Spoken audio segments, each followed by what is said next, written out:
India சுதந்திரம் அடையும் போது நம்முடைய சராசரி ஆயுட்காலம் வெறும் 37 தான். நம்முடைய சராசரி ஆயுட்காலம் 37 வயசு தான். இன்னைக்கு தமிழ்நாட்டினுடைய சராசரி ஆயுட்காலம் எடுத்தீங்கன்னா 72 மேல. இன்னும் ஒரு சில ஆண்டுகள்ல, ஒரு 5 to 10 ஆண்டுகள்ல மிகச்சரியா 80க்கு மேல சராசரி ஆயுட்காலம் வந்துருங்கிறது பெரிய கணிப்பு. இன்னைக்கு லெவல்ல, இன்னைக்கு 2011 சென்சஸ்ல வெறும் 14 கோடி தான் வந்து முதியோர்கள். 14 கோடி 2011. அப்ப வந்து நம்மளுடைய மக்கள் தொகை 120 110 தான் இருந்தோம், 1 கோடி கிட்ட தான் இருந்திருக்கும். இன்னைக்கு உள்ள மக்கள் தொகையை இப்போ வருகிற 2031 சென்சஸ் வரும்போது கிட்டத்தட்ட 35 கோடி முதியோர்கள் இருப்பாங்க அப்படின்னு ஒரு கணக்கு புள்ளிவிவரங்கள் சொல்லுது. நான் காலையில திருப்பூர்ல இருந்து வரேன். திருப்பூர்ல நிறைய நண்பர்கள்ட, நிறைய பின்னலாடை செய்யறவங்க, துணி செய்யறவங்க, யான் செய்யறவங்க எல்லாம் பேசி கொண்டு இருக்கிற வாய்ப்பு கிடைச்சது. காலை நேர நடைப்பயணத்துல தற்செயலாக அங்க நிறைய நண்பர்கள் கூட்டினாங்க. அவங்க எல்லாம் பேசிக்கிட்டு இருந்தோம். ஒரு செய்தி பேசும்போது தெரிஞ்சது, இந்த எல்லாரும் பாத்தீங்கன்னா இப்போ வந்து சில்வர் எக்கானமி அப்படின்னு ஒண்ணு பேசுறாங்க. சில்வர் எக்கானமின்னு வெள்ளி விலை ஏறுத, வெள்ளியை பத்தி, ஆனா வெள்ளி இல்ல, அது இல்ல. சில்வர் எக்கானமினா நம்ம முடி நரைக்குது இல்லையா, நம்ம நரை முடியவருக்கான ஒரு எக்கானமி உலகம் முழுக்க, குறிப்பாக இந்தியாவில் அதிகம் பேசப்படும். என்ன அப்படின்னா, இந்த ஒட்டுமொத்த வணிகமும் முதியோர்களை மையப்படுத்தி இவர்களுக்கான வாழ்விற்கு, புதிய வாழ்விற்கு தேவையான பொருட்களுக்கான ஒரு மிகப்பெரிய சிந்தனை ஒட்டுமொத்த தமிழ்நாட்டில் மட்டும் இல்ல, இந்தியா முழுக்க அந்த அந்த பொருளாதாரத்தை நகர்த்தி கொண்டிருக்கிறது. மருத்துவமனைகள் எல்லாம் நீங்க பார்த்திருப்பீங்க. மருத்துவமனைகள் எல்லாமே வந்து ஏஜிங் பாப்புலேஷன், ஏஜ்டு பாப்புலேஷனுக்கான நோய்களுக்கு சிகிச்சை அளிக்கக்கூடிய மருத்துவமனைகள் தான் பெரிய அளவுல பெருக்கி கொண்டிருக்கிறது. சமீபத்தில் சென்னையில ஒரு மருத்துவமனை வந்து அவங்க அறிவிக்க போறாங்க, கிட்டத்தட்ட 500 பெட் உள்ள ஜீரியாட்ரிக் ஹாஸ்பிட்டல் அவங்க ஆரம்பிக்கிறாங்க. 100 பெட் 200 பெட் ஆரம்பிச்சாங்க, 10 மாட்டேங்குது. 500 பெட் ஆரம்பிக்கிறாங்க. அதோட சேர்ந்து ஜீரியாட்ரிக் ஹோம் மாதிரி அதிலேயே ஒரு அசிஸ்டன்ட் லிவிங் அவங்க பெருக்கி கொண்டே போறாங்க. தமிழ்நாடு முழுக்க உள்ள பெரிய கார்பரேட் பிக் மருத்துவமனைகள் எல்லாமே வந்து முதியோர்களுக்கான மருத்துவமனைகளே பெருக்கி கொண்டே இருக்கு. இன்னைக்கு திருப்பூர்ல பேசும்போது கிடைச்ச செய்தி ரொம்ப ஆச்சரியமா இருக்கு. சார், நல்லா யோசிச்சு பாருங்க, 70 வயசுக்கு மேல பனியன் போடுறது கஷ்டமா இருக்கும் சார். பனியனை இப்படி தூக்கி இப்படி கையை போட்டு சொருகி போடுறது கஷ்டமா இருக்கும். கையை இப்படி மேல உயர்த்துறதுக்கு பல பேருக்கு ஒரு ஃப்ரோசன் ஷோல்டர் இருக்கலாம், இல்லைன்னா வந்து ஒரு பெரிய ஆர்த்ரைட்டிஸ்ல வந்தா கையை இப்படி தூக்கி போடலாம். கையை பின்னாடி கொக்கிய மாற்றுறதுக்கான கஷ்டம் இருக்கலாம். பேண்ட்டை கீழே விட எடுத்தோ இல்ல உள்ளாடைகளை காலில் எடுத்து மாற்றுறதுக்கான சிரமங்கள் பெரிய அளவுல வரும். அப்ப அதுக்கு எப்படி ஆடை, ஆனா அதுக்காக பனியன் போடாம இருக்க முடியாது, உள்ளாடைகள் வேணும். பேண்ட் போட்டு பெல்ட் கட்டி அந்த பெல்ட்டை வந்து ஹூக்குக்குள்ள மாற்றுறதுக்கான ஒரு சூழல் வந்து 90 வயது முதியோருக்கு ஒரு சிறு நடுக்கம் இருக்கலாம். அவர் அந்த நேரத்தில் அதுக்குன்னு யாரையும் உதவி கேட்க முடியாது. அப்ப அவங்க எப்படியான பேண்ட் போட முடியும், அவங்க எப்படியான பனியன் போட முடியும்லாம் யோசிக்கிறாங்க. ஆச்சரியமா இருக்குது. ரொம்ப பரவாயில்ல, இப்படிலாம் யோசிக்கிறாங்க நம்ம மக்கள். லெகின்ஸ் மாதிரி பேண்ட் போடலாமா, பெண்கள் வந்து லெகின்ஸ் போடுறாங்க, அதுக்கு கூட குவிச்சு காலை மடிச்சு மாட்ட முடியுமா, உட்காந்துட்டு ஒரு சேர்ல உட்காந்துட்டு மாட்ட முடியும், இப்படி எல்லாம் சிந்திக்கிறாங்க. எர்கானமிக்ஸா எப்படி அவங்களுக்கு இருக்கணும், எப்படி அந்த ஆடையை போடுவதற்கு சிறு சிரமம் இல்லாமல் போடணும், இப்படி எல்லாம் வணிகம் சிந்திக்கிறது. முதுமையில அவங்களுக்கு உதவி செய்யறதுக்கான ஒரு பொருளை உற்பத்தி செய்ய ஏன் அவங்க யோசிக்கிறாங்க, மிகப்பெரிய அளவில் இதற்கான தேவை கூடும் என்று அனுமானித்திருக்கிறாங்க.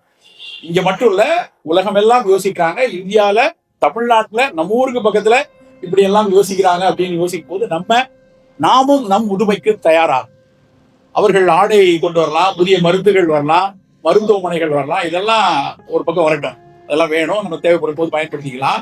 அதற்கு முன்னாடி ஒரு சிரமம் இல்லாமல், ஒரு சிறு சிறு பிசகுகள் இல்லாமல், ஒரு வலி இல்லாமல், ஒரு நெருக்கடிகள் இல்லாமல் நம்மளுடைய புதுமை இருக்க வேண்டும்ங்கிறத இப்ப இருந்தே முடிவு.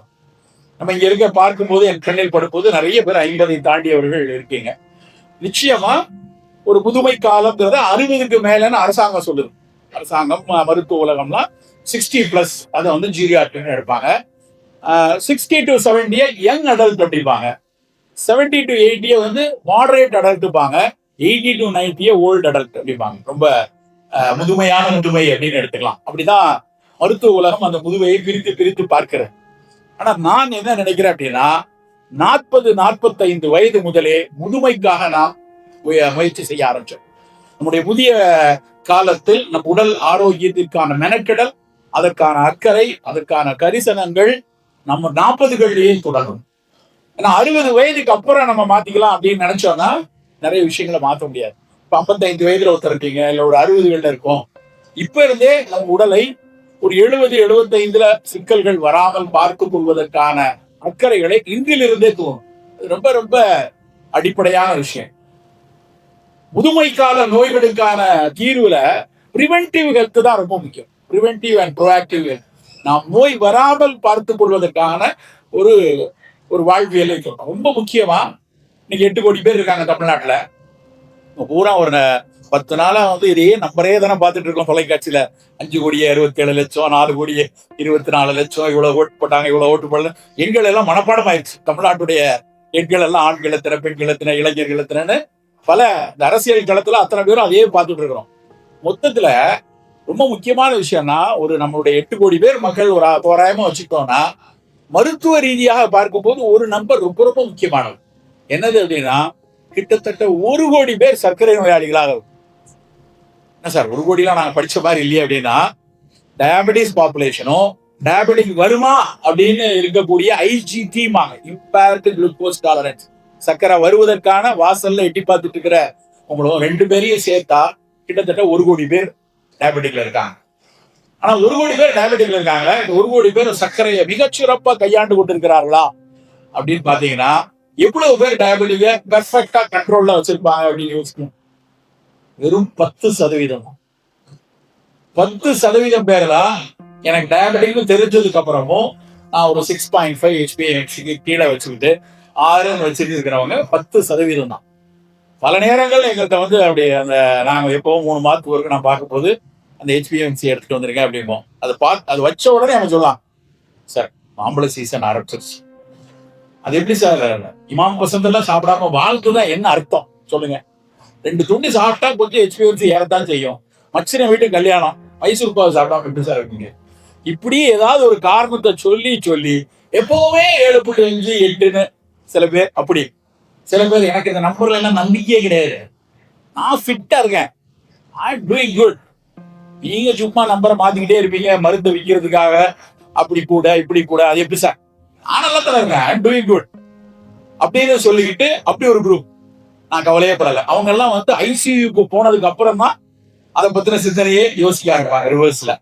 சோ இது இந்த மாதிரி சர்க்கரை கட்டுப்பாடு இல்லாதவர்கள் கூட்டம் மிக பெரிதாக தமிழ்நாட்டுல. நான் திட்டக்குழுல இருக்க தமிழ்நாடு அரசுல ஒரு தடவை ஒரு 6-7 மாதத்துக்கு முன்னாடி ஒரு கூட்டம், மருத்துவர்களோட கூட்டம், சென்னையில அரசாங்கம் சார்பாக சிறுநீரக டயாலிசிஸ் பண்றதுக்கான மருத்துவமனை ஒண்ணு கட்டுறதுக்காக ஒரு ப்ராஜெக்ட் ப்ரொபோசல் டிஸ்கஸ் பண்றோம். அப்ப அவர் 600 டயாலிசிஸ் உள்ள ஒரு யூனிட்டை கட்டணும்னு பேசுறாங்க. இப்ப நான் கேட்டேன், sir Chennai hub for medicine, இங்க 25-30 பெரிய ஆஸ்பத்திரி இருக்கு, ஒவ்வொருத்தரும் கையில 50-100 டயாலிசிஸ் யூனிட் வச்சிருக்காங்க.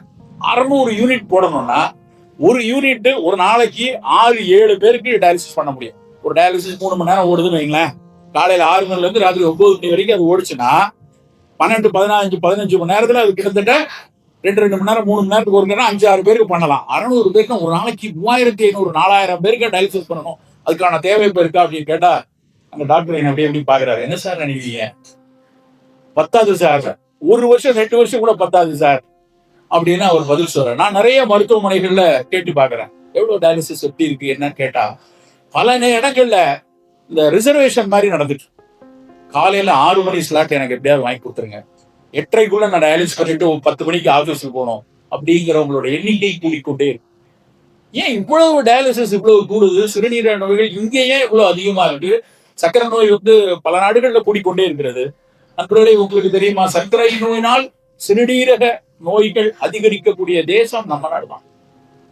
நம்ம நாட்டில் தான் சர்க்கரையினால் சிறுநீரக நோய் அதிகமா, டயாபெட்டிக் சிகேடி அப்படிமா, கிரானிக் கிட்னி டிசீஸ் டயாபெட்டிக்னால வரக்கூடியதும் ஹைப்பர் டென்ஷன்னால வரக்கூடியதும் நம்ம ஊர்ல மிகப்பெரிய அளவுல இருக்கு. காரணம், சர்க்கரையை நம்ம கட்டுப்பாடா வைத்துக் கொள்ளாதுதான் முதல் காரணம். நான் HbA1c வந்தப்புறம் பாக்குறேன், யூரின்ல லேசா புரதம் போகுது, அதெல்லாம் ஒண்ணும் இல்லை சார், நான் பாத்துக்கிறேன் அப்படின்னு பாத்துக்கலாம். எனக்கு ஒரு தமிழ் சினிமால ஒரு சினிமா ஹீரோ யாராவது சொல்லுவான், எனக்கு ரொம்ப பிடிச்ச கஷ்டமான நேரத்துல எனக்கு பிடிச்சமான வார்த்தை என்ன தெரியுமா, பாத்துக்கலாம் அப்படிமா. என்ன பொறுத்த வரைக்கும் ஆக தவறான வார்த்தை பாத்துக்கலாம். பாத்துக்கலாம்னு சொன்னா you don't have meticulous planning. உங்ககிட்ட திட்டமிடல் இல்லைங்கிறவங்க தான் பாத்துக்கலாம், வந்தா பாத்துக்கலாம், வந்தா பார்க்க முடியாது. அதான் உண்மை.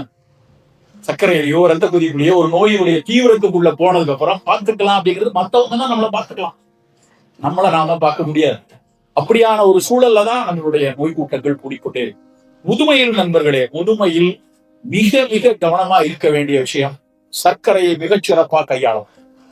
சர்க்கரை நோய் இல்லாம இருக்க முடியுமா? சிறு வயதுல வந்துருச்சு, இல்ல நீங்க இருக்கிற நீங்க ஒரு 300-400 பேர் இருக்கீங்கன்னா உறுதியா கையெழுத்து கூட நான் யாருக்கும் டெஸ்ட் பண்ணல, உறுதியா இங்க வந்து ஒரு 30% அப்படி கூட டயபெட்டிக் உறுதியா இருக்கு. கையெழுத்து கூட தரலாம், டெஸ்டே பண்ணல, ஆனாலும் சொல்ல முடியும்.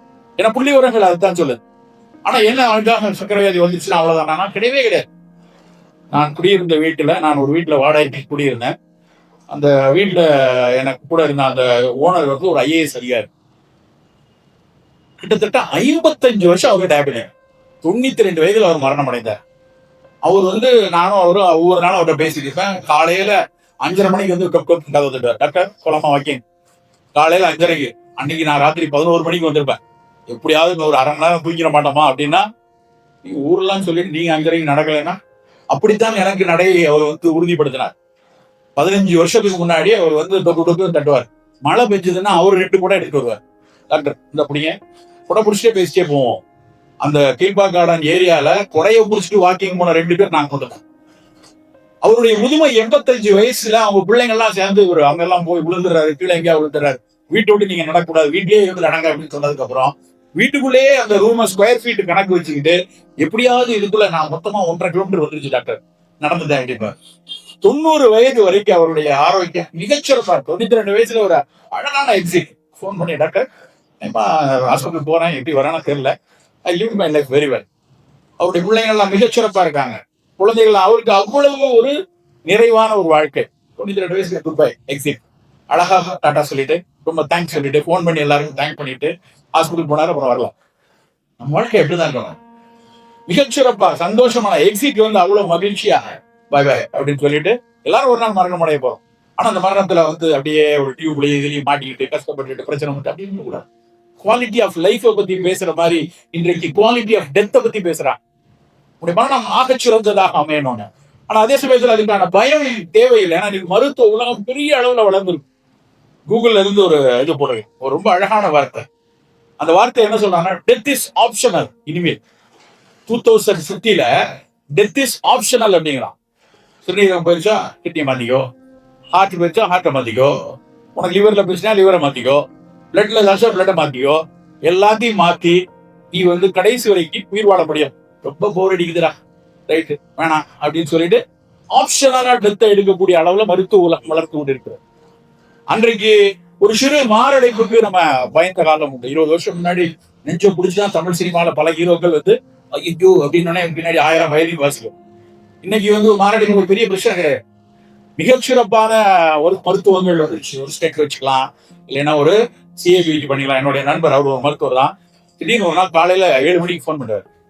மச்சான் உனைய பாக்கணும்டா, எப்போ வர? சாயந்தரம் கிளினிக்ல போய் பாக்கலாம். என்ன நீ எதுக்கு வந்திருக்க? வண்டியை கொஞ்சம் ஓவர் ஆயில் பண்ணிட்டு சர்வீஸ் விட்டு கொஞ்சம் பிளம்பிங்லாம் பிரச்சனையா இருக்கு, பார்க்க வந்திருக்கேன். நான் டேய் சேலத்துல இல்லாத வண்டி பிரச்சனையா அதுக்கு சென்னை வரைக்கும் வந்திருக்கேன். நான் வண்டினா என்னையே சொன்னேன்டா, லைட்டா ஒரு 4 இடத்துல அடைச்சிருக்கு, அப்படியே வந்துட்டு ஓவர் ஆயில் பண்ணிட்டு போறேன் அப்படின்னு போன் பண்றான். நான் வந்து பதறி போய் என்னடா இப்படி சொல்றேன் அப்படின்னா, நேற்று போனேன்டா, போய் பார்த்தேன், ஸ்டெண்ட்டை போட்டுக்கலான்னு பார்த்தேன், அங்க 5 பிளாக்கு. அவரு போய் பயப்படுறாரு. நான் போட முடியும் போடுங்க அப்படின்னா, இல்ல நீங்க பைபாஸ் பண்ணிக்கோங்கட்டாரு. நான் வந்து இங்க அட்மிட் ஆகிறேன் அப்படின்னா. ரொம்ப சாதாரணமா உலகம், மருத்துவ உலகம் 15 நாள்ல அவர் அடுத்த வேலைக்கு போய் இவர் அவருக்கு ஆபரேஷன் எல்லாம் பண்ணிட்டு ஜாலியா இருக்கு, எந்த பிரச்சனையும் இல்லை. மருத்துவ உலகம் மிகப்பெரிய அளவுல வளர்ந்து இருக்கிறது. அது ஒரு பக்கம் உண்மை. ஆனால் எல்லாராலையும் அது மாதிரியான ஒரு நோய் உள்ள போய் சிகிச்சை எடுத்து அதுக்குரிய பொருளாதார வசதியோடு ஆகச்சிறந்த சிகிச்சையை எடுத்துக்கொண்டு உடனடியாக திரும்ப முடியுமான்னு கேட்டா நம்ம எல்லாருக்கும் சொல்ல முடியாது. அப்ப நம்ம இதுக்கெல்லாம் முதல் விஷயம் என்னன்னா, இந்த நோய் கூட்டத்திற்குள் சிக்காமல் பார்க்க. சர்க்கரை இருக்கு, அதை மிகச்சிறப்பாக கையாளாங்க. ரத்த கொதிப்பு இருக்கு, ஆகச்சிறப்பாக கையாண்டு அதிலிருந்து அது ஒரு சிறுநீரக நோயோ அது ஒரு ஸ்ட்ரோக்கையோ உருவாக்காத அளவுக்கு நம் வாழ்க்கையை வைக்கிறோம். எல்லாத்த விட இன்னைக்கு மிகப்பெரிய அளவில் பெருக்கிக் கொண்டிருக்கிறது புற்றுநோய் கூட்டம். புற்றுநோய்கள் வந்து முன்னாடி எல்லாம் வந்து தமிழ் சினிமாவுடைய கடைசி சீன்ல தான் புற்றுநோய் வந்துட்டு இருந்துச்சு. ஒரு ஹீரோ 2 ஹீரோயினை லவ் பண்ணிட்டு இருப்பான், டக்குன்னு ஒருத்தைய போட்டாதான் அடுத்த நிமிஷம் வந்து படம் கொண்டு முடிக்க முடியும். திடீர்னு கிளைமாக்ஸ்ல வேற ரத்தமா வாங்கி எடுத்து அவன் வயலினை போட்டு அவருக்கு புற்றுநோய் அப்படின்னாங்க. அப்பதான் ஓ அப்படியா, வாழ்வே மாயம்னு ஒரு படம் பார்த்தோம். அப்பவும் அப்படிதான் இருந்துச்சு. நான் சின்ன பிள்ளையா இருக்கு, பயணங்கள் முடிவதில்லை அப்படின்னு ஒரு படம். எப்படிதான் அந்த படத்தை முடிக்க போறான் அப்படின்னு பார்த்தா டக்குன்னு அவளுக்கு கேன்சர், அவனுக்கு கேன்சர் அப்படின்னு சொல்லி புரிஞ்சேன். அப்படி யாருக்கோ எங்கேயோ கேட்ட வார்த்தையாக இருந்த புற்றுநோய் இன்றைக்கு எங்கு திரும்பினாலும் நம் வீட்டில், நம் அருகாமையில, நம்ம குடும்பத்துல, நமக்கு உறவினர்ல, நம் அலுவலகத்தில் பக்கத்தில் வேலை செய்யக்கூடிய பலருக்கும் வரக்கூடிய நோயாக மாறி. ஒரு ஆங்காலஜிஸ்ட் ஒருத்தர் நான் பேச ஆகிட்டேன். அவர் ஒரு நாளைக்கு 250 பேஷண்ட் பார்ப்பார். நான் வந்து கேட்பேன், சார் ஏன் சார் இத்தனை பேஷண்ட் 250 பேர் பார்க்கணுமா? பல பேஷண்ட் வந்து உங்கள்கிட்ட வந்து ரொம்ப நேரம் நீங்க பேச மாட்டீங்கன்னு திட்டுறாங்க, நீங்க கொஞ்சம் அட்லீஸ்ட் ஒரு குறைச்சிக்கலாமே அப்படின்ட்டு. அவர் சொல்லுவாரு, நான் குறைச்சிக்கலாம். நான் சென்னை மாதிரி இடத்துல உட்காந்து நான் ஒரு பேஷண்ட்க்கு 500 ரூபாய் 1000 ரூபாய் சார்ஜ் பண்ணேன்னா 100 ரூபாய்க்கு 100 பேஷண்ட் பார்க்கலாம். நான் இருப்பது ஒரு கிராமத்து பகுதி பக்கத்துல. அங்க 50 ரூபாய் கன்சல்டேஷன் வாங்கிட்டு நான் பாக்குறேன். நான் ஒருவேளை 50 ரூபாய்க்கு நான் அதை பார்க்கவில்லை என்றால் இந்த 250 பேர்ல 100 பேர் இறந்து போயிடுவான். அதனால நான் 250 பேர் பார்க்கறேன். அவ்வளவு சந்தோஷமா இருக்கு அவர் சொன்ன உடனே. இப்ப நான் அடுத்த கேள்வி அவர்கிட்ட கேட்டேன், சார் உண்மையிலேயே இவ்வளவு நோய் கூடுத, இந்த நோயை முதல்லயே கணிக்கக்கூடிய உத்திகள் நிறைய வந்துட்டதுனால, ஏர்லி டயக்னோசிஸ் வந்ததுனால கேன்சர் அதிகமா இருக்க மாதிரி தெரியுதா, இல்ல உண்மையிலேயே நம்பர் கூடி இருக்கா அப்படின்னு கேட்டா இல்ல, 100% நோய் கூடி இருக்கிறது. முன்ன இருக்கிறத விட நிறைய பேருக்கு அதிகம் வருகிறது. நாங்கெல்லாம் படிக்கிற காலத்துல வந்து குடல்ல புற்றுநோயோ இரைப்பை புற்றுநோயோ வந்து இந்தியாவில யாருக்கும் வராது. ஏன்னா நம்ம சாம்பார் சாப்பிடுறோம், எல்லாத்துலயும் மஞ்சள் போடுறோம், நிறைய மஞ்சள் செய்யறோம், நிறைய ஸ்பைசஸ் செஞ்சதுனால நமக்கு எல்லாம் குடல் புற்றுநோய் இரைப்பை புற்றுநோய் வராது. துரதிருஷ்டவசமாக ஆண்களுக்கு இன்றைக்கு அதிகம் வரக்கூடிய புற்றுநோய்கள்ல குடலும் இரைப்பை புற்றுநோயும் கூடிக்கொண்டே இருக்கு. உணவு குழலினுடைய கடைசி லோயர் 1/3 ஆஃப் ஈசோபேகஸ், உணவு குழலினுடைய கடைசியிலையும் இரைப்பையிலையும் மலக்குடலையும் வரக்கூடிய புற்றுநோய்கள் கூடிக்கொண்டே இருக்கு. ஸ்டாட்டிஸ்டிக்ஸ் நான் சொல்றது புள்ளிவிவரம். ஆண்களுக்கு. பெண்களை பொறுத்தவரைக்கும் நாங்க படிக்கிற காலத்துல பெண்களுக்கு மார்பக புற்றுநோய் யாருக்கு வரும் அப்படின்னு ஒரு கேள்வி உண்டு. Who are susceptible for breast cancer? அதுக்கு ஒரே பதில் தான், nuns and non-lactating mothers அப்படின்னு எழுதுவோம். அதாவது பாலூட்டாத, ஏதோ ஒரு காரணத்திற்காக திருமணம் செய்யாத, இல்லை என்றால் குழந்தை பேர் இல்லாதனால பாலூட்டாதனால அவர்களுடைய முதுமையில ஒருவேளை அவர்களுடைய மரபில் புற்றுநோய் இருந்தா அவங்களுக்கு வரலாம். முதுமையில அவங்க மரபுல இருந்தா, அவங்க பாலே ஊட்டல, குழந்தை பேர் இல்லாம போச்சு, திருமணம் ஆகலைன்னா அந்த பெண்ணுக்கு வரலாம்னு இருந்துச்சு. எப்போ நான் படிச்சு 35 வருஷம் ஆச்சு. 35 வருஷத்துக்கு முன்னாடி அதுதான் ஸ்டாட்டிஸ்டிக்ஸ். இன்னைக்கு நேஷனல் கேன்சர் ரெஜிஸ்ட்ரி நீங்க கூகுள் பண்ணி பார்க்கலாம், போய் பாருங்க. பாலூட்டி கொண்டிருக்கிற பெண்கள்ல மார்பக புற்றுநோய் பெரிய அளவுல. பெண்களுக்கு வரக்கூடிய புற்றுநோய் 100 பெண்கள் கேன்சர் பேஷண்ட் அப்படின்னா அந்த 100 ஃபீமேல் கேன்சர் பேஷண்ட்ல 28-30% மார்பகம். என்னாச்சு? சர்க்கரை கூடுது, ரத்த கொதிப்பு கூடுது, புற்றுநோய்கள் கூடுது. ஏன் இவை எல்லாம் கூடிக்கொண்டே இருக்கு? வளர்ச்சிக்கான ஒரு அடையாளமா இந்தியா பெரிய அளவுல வளர்ந்துட்டு சந்தோஷமா சொன்னீங்களே. ஆமா, வளர்ந்து கொண்டு இருக்கிறோம், கூடவே நோயும் வளர்ந்து கொண்டிருக்க. ICMRல இருந்து ஒரு 13 வருட ஸ்டடி, உங்களுக்கு எல்லாம் சென்னையில ஒரு பெரிய பிரபல மருத்துவமனை தெரியும், மோகன் டயபெட்டிக் சென்டர் அப்படின்னு. இந்த டாக்டர் மோகனுடைய பொண்ணு டாக்டர் அஞ்சனா மோகன், அவங்க ஒரு 13 வருஷம் பெரிய ஆய்வு, அது மிகப்பெரிய ஆய்வு, இந்தியா B7 அப்படின்னு அந்த ஆய்வினுடைய பேர் வந்து இந்தியா B7. 13 வருஷமா ஒரு ஆய்வு பண்றாங்க இந்தியா முழுக்க. எங்க சக்கரை கூடுது, எங்க ரத்த கொதிப்பு கூடுது, எங்க ஒபிசிட்டி கூடுது, எங்க தொப்பை கூடுது, எங்க புற்றுநோய்கள் கூடுது எல்லாம் போட்டு இந்தியாவினுடைய மேப்ப லான்செட் அப்படிங்கிற ஒரு பத்திரிகை, அதுதான் மருத்துவ உலகினுடைய தலை சார்ந்த பத்திரிகை, அந்த லான்செட்ல பப்ளிஷ் பண்றாங்க எந்தெந்த மாநிலங்கள்ல எல்லாம் சக்கரை கூடுது, ரத்த கொதிப்பு கூடுது. சிகப்பா இருந்ததுன்னா அலாமிங்கா இருக்கு, நிறைய பேருக்கு கூடுது. ரோஸா இருக்கு அப்படின்னா கூட ஆரம்பிச்சிருச்சு, கவனமா இருக்க அப்படிங்கிறது. பிரவுன் கலர்ல இருந்ததுன்னா இப்ப ஆரம்பிச்சிருச்சு அப்படின்னு அர்த்தம். 27 பக்கம் இருக்கு அந்த ஆர்டிகல். நீங்க கூகுள் பாக்குறவங்களா இருந்தா இப்ப கூட எடுத்து பார்க்கலாம். அந்த 27 பக்கம் ஆர்டிகல்ல மேப்ல சிவப்பா இருந்தா கூடுது, ரொம்ப கூடியிருக்கு எச்சரிக்கை, ரோஸா இருந்தா கூட ஆரம்பிச்சிருச்சு, பிரவுனா இருந்தா கொஞ்சம் எச்சரிக்கையா இருக்கான்னு உள்ளது. அந்த இந்தியாவினுடைய மேப்ல எல்லா பக்கத்திலையும் ரத்த சிவப்புல இருக்குது தமிழ்நாடு. விளையாட்டா சொல்ல, ரத்த சிவப்பா இருக்கு தமிழ்நாடு. போட்டிக்கு பக்கத்துல கேரளா, இங்க ரெண்டையும் விட்டு அந்த பக்கம் பஞ்சாப். நாங்கெல்லாம் படிக்கும் போது மணிப்பூர், அஸ்ஸாம், அருணாச்சல் பிரதேஷ்ல எல்லாம் நிறைய மலைப்பாங்கான இடம், அங்கெல்லாம் சுகர்லாம் வராது, பிபி வராது படிச்சோம். அங்கெல்லாம் இப்போ ரோஸ் கலர்ல இருக்கு. மொத்த இந்தியாவே சிகப்பு ரோஸாம் தான் இருக்கு. ஆனா ரத்த சோப்பா இருக்குது தமிழ்நாடு. அதுக்கப்புறம் மகாராஷ்டிராவும் பஞ்சாபும் இருக்கு. நான் பல நேரம் யோசிச்சு பாக்குறேன், நம்ம மாதிரியே தானப்பா அவனும் சோறு சாப்பிட்றான் ஆந்திரால. நம்மளை விட அதிகமா அரிசி சாப்பாடு சாப்பிட்றாங்க. அவங்களோட ஏன் இங்கே வருது? வளர்ச்சிக்கும் இதற்கும் சம்பந்தம் இருக்கிறதா? ஒரு தொழில் ரீதியாக, வாழ்வியல் ரீதியாக, படிப்பு ரீதியாக எல்லா வகையிலும் வளர்ந்து வரக்கூடிய மாநிலங்கள் எல்லாத்துலயும் இந்த நோயும் கூட. என்ன அர்த்தம் என்னன்னா, வளர்ச்சி பொருளாதார ரீதியாக வளர்ந்த அளவுல உளவியல் ரீதியாக, மனம் ரீதியாக மகிழ்வாக நாம் இல்லையோ அப்படின்னு ஒரு கேள்வி நமக்குள்ள வரும். நண்பர்களே, ஆன்மீகத்தில் ஆனந்தம் அப்படிங்கிற அந்த வார்த்தையை நான் பல நேரம் யோசிச்சு பார்த்தேன். எதுக்காக இப்படி வச்சுக்காங்க? ஆன்மீகத்தில் ஞானம் இருக்கலாம், ஆன்மீகத்தில் முழுமை இருக்கலாம், ஆன்மீகத்தில் தியானம் இருக்கலாம். ஆன்மீகத்தின் வழியாக தியானம், ஆன்மீகத்தின் வழியாக ஆனந்தம் என்கிற வார்த்தை, அந்த ஆனந்த வார்த்தை மிக மிக முக்கியமான வார்த்தை. நீங்க எப்படி இருந்தாலும் ஒரு மகிழ்வான மனம் இருந்தால் மட்டும்தான் எந்த நோயும் ஜெயிக்க முடியும். அது அதுக்கான வழியாக, ஆன்மீகத்தின் வழியாக அந்த ஆனந்தத்தை பெறுவதுதான் இந்த அமைப்பினுடைய அடிநாதமாக இருக்கு. அப்ப அந்த ஆனந்தத்தை ஆன்மீகத்தின் வழியாக பெறணும்னா ஆரோக்கியம் மிக மிக அடிப்படையான விஷயம். நம்ம அப்படியே தள்ளிட்டு போயிட முடியாது. இந்த புள்ளி விவரங்கள் எல்லாம் நமக்கு சொல்லக்கூடிய விஷயம், ஆரோக்கியமான வாழ்க்கைக்கு நம்மை நாம் தயார்படுத்திக் கொள்ளணும். பழைய காலம் மாதிரி இல்லை இன்னைக்கு உலகம். இன்றைய உலகத்துல நம்முடைய குழந்தைகள் நம்மை விட மிக வேகமாக ஓட வேண்டிய காலகட்டத்துல இருக்காங்க. முன்னாடி எங்க தாத்தாலாம், எனக்கு ஞாபகம் இருக்கு, எங்க தாத்தாலாம் ஈசி சேர்ல தினமணி பேப்பரை படிச்சுக்கிட்டு, இந்து பேப்பரை படிச்சுட்டு அவருடைய ரிட்டையர்மெண்ட் லைஃப் அப்படியே இருப்பாரு. எல்லா மாமாக்கள் சித்தப்பாக்கள்லாம் அப்பா காபி குடிச்சிங்களா, அப்பா நீங்க சாப்பாடு சாப்பிட்டீங்களா, வரீங்களா, ஆஸ்பத்திரிக்கு போலாமா, கேட்ராக்ட் கொட்டுப்பா அப்படின்னு சொல்லி ஒரு வீட்டுல யாரோ ஒருத்தர் ரொட்டேஷன்ல போட்டு பண்ணிக்கிட்டே இருப்பாங்க தாத்தாக்கள்.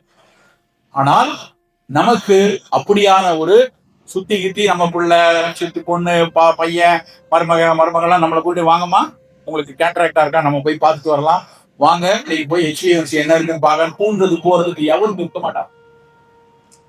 ஐயோ அவங்கெல்லாம் நான் அவனை கஷ்டப்பட்டு படிக்க வச்சேன், அவனை இப்படி ஆக்குறேன், அவன் என் கூட இல்லையேன்னு நம்ம சொன்னோம்னா நம்ம தான் முட்டாள். அவர்களுக்கு அதை விட ஒரு நெருக்கடியான வாழ்க்கை இருக்கு, அவங்க ஓடிக்கொண்டே இருக்க வேண்டிய சூழல்.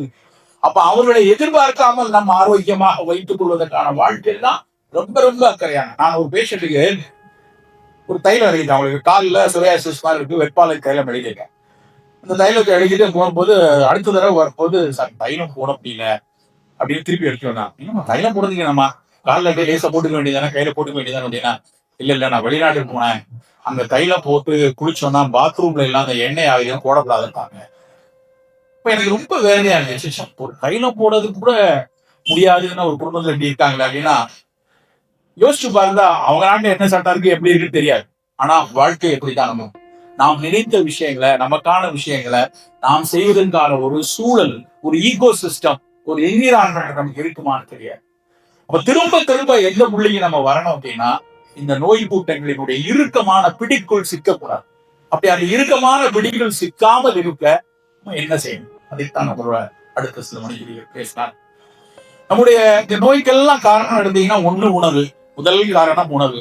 ரெண்டாவது ரொம்ப முக்கியமான காரணம் சுற்றுச்சூழல். நம்ம என்விரான்மெண்ட்ல இருக்கக்கூடிய டேமேஜஸ் தான் இதுக்கு புற்றுநோய்கள்லாம் பெருகி இருப்பதற்கான மிக முக்கியமான காரணம் சூழல். சூழலில் நாம் ஏற்படுத்திய மாசுக்கள், சூழலில் நாம் மட்டும் நல்லா மகிழ்வா இருக்கணும். இந்த ஒட்டுமொத்த உலகமே ஆந்த்ரோபோசென்ட்ரிக் அப்படிமா, மனிதனை மையப்படுத்திய உலகாக மாறி, நான் நல்ல ருசியான சாப்பாடு சாப்பிடணும், நான் ரொம்ப அழகான சட்டை போடணும், எனக்கு குளிரூட்டப்பட்ட அறை வேணும், எனக்கு எல்லா விஷயமும் நல்லா இருக்கும்ங்கிறதுக்காக அந்த பூமியில இருக்கக்கூடிய எல்லா விஷயங்களையும் நாம சிதைத்துக் கொண்டே வா. அதனுடைய விளைவு தான் நமக்கு கோவிட். நம்ம எல்லாரும் கோவிட அது சீனாக்காரன் ஏதோ ரிசர்ச் பண்ணா அவன் பண்ணதுல அது தப்பிருச்சு, இது பயோவார், பயாலஜிக்கல், இப்படி பல ஊகங்கள் நமக்குள்ள அது உண்மையா இருக்கலாம், பொய்யாவும் இருக்கலாம். ஆனா உண்மையில் நடக்கிற விஷயம் என்ன அப்படின்னா, இந்த பூமி மிக அதிக அளவுல வைத்திருந்தது வைரஸ் தான். இந்த பூமியே வைரஸ், பூமி முழுக்க வைரஸ் தான். நாம கடைசியா சேர்ந்த உயிரினம். ஆனா நம்ம என்ன பண்ணோம்னா அந்த உயிரினங்களுக்கான இடமே நம்ம கொடுக்கல, அவர்களுக்கான வாழ்வியலே கொடுக்கல. இப்போ ஒரு பெரிய பேட்டை ரவுடிப்பாங்க, ஒரு இடத்த போய் ஆக்கிரமிச்சுட்டு எல்லாம் இஞ்சு போ, இதெல்லாம் நான் என் மச்சனா இவங்களாதான் இருக்கணும், இதெல்லாம் காலி பண்ணு.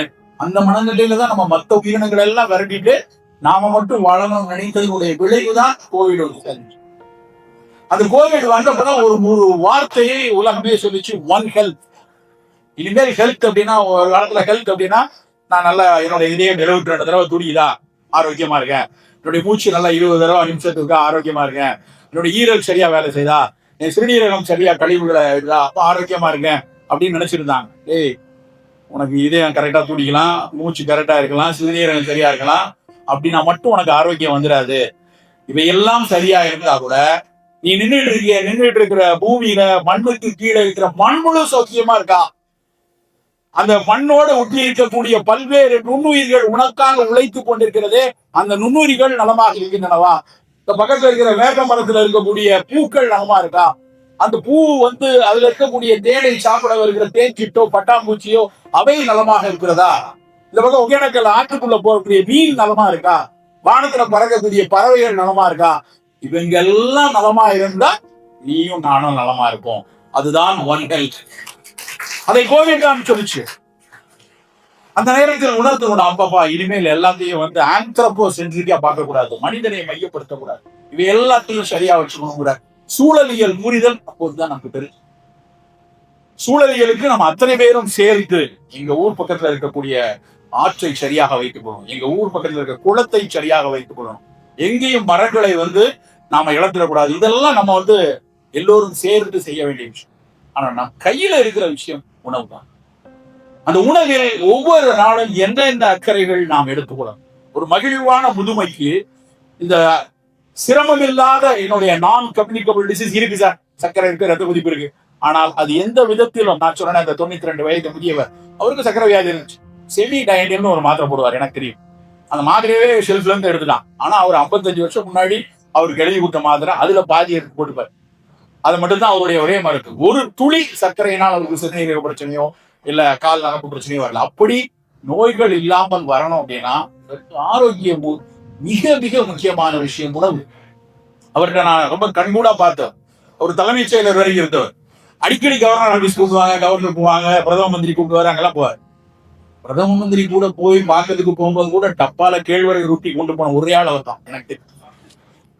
கவர்னர் ஆபீஸ்னாலே பெரிய சாசனம், பெரிய விருந்துகள் இருக்கும், பயங்கரமா இருக்கும். ஒரு 2 இட்லியும் சாம்பார் அதை மேல ஊற்றி டப்பால வச்சு எடுத்துட்டு போவார்.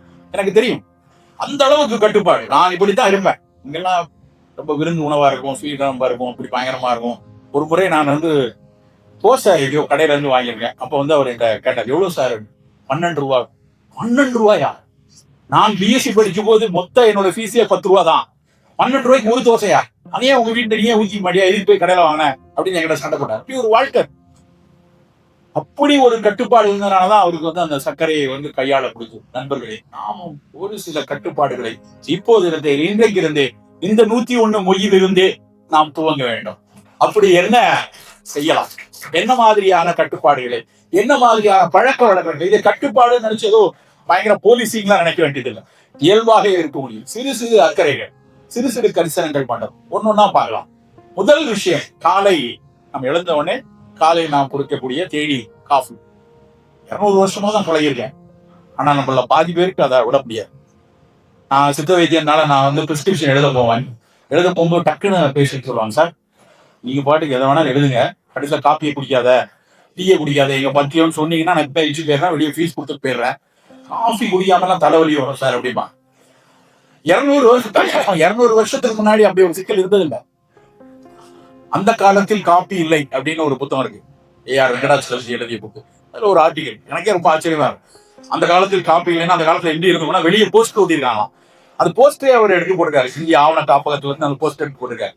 காங்கிரஸ் கூட்டங்களா ஏதோ ஒரு கட்சி சுதந்திரத்துக்கான கூட்டம், அந்த கூட்டத்துக்கு இவ்விடம் இவர் உரையாற்றுவார், இவர் பேசுவார், கண்டிப்பாக காபி தேநீர் போன்ற லாகிரி வஸ்துக்கள் வழங்கப்பட மாட்டாது அப்படின்னு போட்டு போட்டுருக்காங்க. அவ்வளோ இதா இருந்திருக்காங்க. காஃபி டீ எல்லாம் நாங்க கொடுக்க மாட்டோம், அவ்வளவு நல்ல கூட்டம் கூட்டினாலும் அதெல்லாம் கிடையாதுன்னு எழுதி ஒட்டிருக்காங்க போஸ்டர்ல. ஆனா இன்னைக்கு காஃபி டீ இல்லாம இருக்க முடியாது. ஆனா அதுக்காக அது ரொம்ப மோசமான விஷயமான மருத்துவ ரீதியா பார்த்தா அவ்வளவு மோசமான விஷயம் இல்லை. தேநீர் ஆகச்சிறந்த விஷயம் தான். ஆனா அந்த தேநீரா குடிக்கணும். என்ன சார் தேநீரா குடிக்கணும்? தேநீர் ஆகச்சிறந்த விஷயம், ஆனா தேநீரா குடிக்கணும்னா இப்ப நாம குடிக்கிறது என்ன? நாம குடிக்கிறது தேநீர் இல்ல, தேயிலை பால் பாயாசம். நம்ம சாப்பிடுறதுக்கு பேரு தேநீர் கிடையாது. நல்ல பாலை சுண்ட காய்ச்சி அதுல தேயிலையை போட்டு அதுல நல்ல செம்பொன் நிறத்துல மாத்தி அதுல சர்க்கரை அள்ளி போட்டு பாகு காய்ச்சி எல்லாம் சில பேர் குடிக்கிறாங்க. அதிக பேர் தேநீர் கிடையாது. நீங்க விமானத்துல போறோம், வெளிநாடுகளுக்கு எல்லாம் போனோம்னா வரிசையா அந்த விமான சுத்தத்தை இப்படி வந்துட்டே வருவான், காப்பி டீ எல்லாம் அடிச்சு வருவான். நம்மளை பார்த்தோடனே லைட்டா அந்த தொப்பையை பார்த்தோடனே இந்தாங்க சார் பால் சேர்த்துக்கோங்கன்னு பாலை கொடுப்போம். மற்ற எல்லாருக்கும் வெறும் தேயிலை தான் ஊற்றிக்குவோம். இங்கிலீஷ்காரனுக்குலாம் வெறும் தேநீர் அப்படியே ஊற்றுவான். காஃபி வேணும்னா வெறும் பிளாக் காஃபி ஊற்றுவான். நம்மளை பார்த்தோடனே பால் பாக்கெட்டையும் சீனியும் வந்து தள்ளி போவான். உலகம் முழுக்க தேநீரை வெறும் பச்சை தேநீராக, கருப்பு தேநீராகத்தான் அருந்துங்க. நாம மட்டும்தான் பால் ஊற்றி இது எப்படி வந்துச்சு யோசிச்சு பார்த்துக்கோமா? உலகம் முழுக்க தேநீர் எப்படி சாப்பிட்றோம், நாம ஏன் பால் சேர்த்தோம்? அதுக்கு ஒரு வரலாறு இருக்கு. இங்க நம்ம மேட்டுப்பாளையத்துல முதல்ல தேயிலை எல்லாம் போட்ட உடனே இங்க இருக்கக்கூடிய இங்கிலீஷ் பிரபுக்கள், அன்னைக்கு இருந்த கலெக்டர்ஸ், அன்னைக்கு இருந்த கவர்னர்ஸுக்கு மட்டும்தான் டீ கிடைச்சிடும். அப்ப அவருக்கு டீ கிடைச்ச உடனே, அவருக்கு பக்கத்து சீட்ல நம்ம ஊர்ல பெரிய ஆளுங்கள்லாம் அவருக்கு பக்கத்து சீட்ல இருப்பாங்க. அவங்க அந்த முதல் நிலை அலுவலர்களா இருப்பாங்க. அவங்க எல்லாம் உட்கார்ந்து இருந்தாங்க. அவங்களுக்கு வந்து அவர் டீ குடிக்கும் போது, சார் நீங்களும் குடிங்க அப்படின்னு டீயை கொடுக்குறாங்க. இவர் வீட்டுல இருந்து பால் கொண்டு வந்திருக்காரு. ஏன்னா வீட்டுல அவங்க அம்மா சொல்லி வச்சிருக்காங்க பால் தான் ஆக சிறந்த உணவு அப்படின்னு. இவர் பால் வச்சிருக்காரு. இங்கிலீஷ் பிரபு டீ கொடுக்காரு. இங்கிலீஷ் பிரபு டீ கொடுத்து அவர்கிட்ட வேண்டாம்னு சொல்ல முடியாது, இங்கிலீஷ்காரன் துப்பாக்கியால சுற்றக்கூடாது. அதனால அவர்கிட்ட இருந்து டீயை வாங்கி இவர் கொண்டு வந்த பாலை கலந்து ரெண்டையும் சேர்த்து நம்மால் குடிச்சான் முதல்ல. அப்படி ஆரம்பிச்ச பழக்கம் தான் இன்னைக்கு வரைக்கும் நம்ம தேயிலையில பால் சேர்த்து தேநீர்ல பாலை சேர்த்து பால் டீயா குடிக்கிறோம். முதல் செய்தி, தேநீரினுடைய முழு பயன் வேணும்னா நீங்க பிளாக் டீயா குடிங்க. Tea is one of the best herbal. தேயிலை சைனால இருந்து எடுத்து வந்தது. சைனால சீன ஆசாமிகள், சீன மருத்துவர்கள் உடல் அயற்சிக்காக, சோர்வுக்காக பயன்படுத்தியதுதான் தேயிலை. அந்த தேயிலையை இங்கிலீஷ்காரன் குடிச்சா நல்லா இருக்கணும்னே அவன் இங்க உலகம் முழுக்க உள்ள மிகச்சிறந்த நம்ம ஊர்ல இருந்த அருமையான சோழமண்டல காடுகளை எல்லாம் அறுத்துட்டு கிரீன் கார்பெட்னு சொல்லி டீயை கொண்டு வந்து நட்டுட்டான். அது இன்னொரு பிரச்சனை. ஏற்காடு புழுக்கு வந்து காப்பியை வரிசைக்கு போயிட்டாங்க. அங்க இருந்த அருமையான மரங்களை எல்லாம் இழந்து நம்ம வந்து அதை வச்சுட்டோம். அது இன்னொரு கதை. ஆனால் முதல் விஷயம், அப்படியே தேநீர் சாப்பிட்டா பிளாக் டீயா குடிங்க, கிரீன் டீயா குடிங்க. கிரீன் டீயும் பிளாக் டீயும் குடிச்சோம் அப்படின்னா அந்த தேயிலையில இருக்கக்கூடிய எபிகாலக்டமின் அப்படிம்பாங்க, EPCG-ன்னு. அந்த epigallocatechin one of the best antioxidant. நம்ம உடம்புல செல்லுல ஏற்படக்கூடிய அழிவுகள், முட்டு தேய்வுல இருந்து, புடி நரைக்கிறதுல இருந்து, இதயத்துல கொரோனரி ஆற்றில கொழும்பு படியில இருந்து அத்தனைக்கும் காரணம் அந்த ஃப்ரீ ரேடிக்கல். அந்த உள்ள ஒவ்வொரு செல்லுக்குள்ளேயும் போய் மாட்டிக்கிறதா, அதை வெளியே தள்ளுற வேலையை அந்த பச்சை தேநீர் செய்யும். அது கிரீன் டீயோ பிளாக் டீயோ செய்யும். இப்போ நம்ம டீ சாப்பிடணும்னா டீ சாப்பிடணும். அது வாரத்துக்கு 2 நாள் 3 நாள் இப்படி சாப்பிட்டு. நான் வந்து கும்பகோணம் டிகிரி காப்பி தான் சார் காலையில சாப்பிடுவேன். கல்வி சொட்டா டிகாஷன் இறங்கணும், அதுல பால் ஊத்தணும். அப்படி சாப்பிட்டா வாரத்துக்கு 1 நாள் சாப்பிட்டுக்கோம், 2 நாள் சாப்பிட்டுக்கோம். மீதி இருக்கிற 5 நாட்கள் நம் உடலுக்கு பாதுகாப்பு தரக்கூடிய மூலிகை தேநீரா எடுத்துக்கலாம். அது என்ன சார் மூலிகை தேநீர்? ஆவாரை ஊத்தி இருக்க ஜாவாரை கட்டதுண்டோ சித்தம் இருக்கும். சாதாரண பூ, சுத்தி வறண்ட நிலமெல்லாம் பூத்து குளுக்கிற ஆவாரை பூ. அந்த ஆவாரையை பத்தி அவ்வளவு சித்த மருத்துவம் சொல்லு. ஆவிரை கொன்றை நாவல், அலைகடல் முத்தம் கோஷ்டம், மேவிய மருதல் தோறும் விருதிட ரொக்கம் கொண்டு காவிரி நீரும் மற்றும் கடல் நீரும் மற்றும் தானேன்னு ஒரு பாட்டு பேரன் குடிநீர்ல.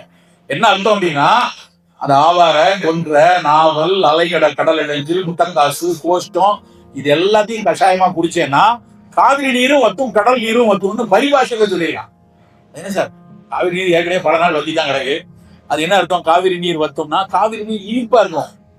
உன் யூரின் இனிப்பா இருந்ததுன்னா சர்க்கரை கட்டுப்பாடு இல்லைன்னு அர்த்தம். யூரின் கிளைகோசூரியான்னு அர்த்தம். அந்த யூரின்ல சர்க்கரை போறதையும் சரியாகும்.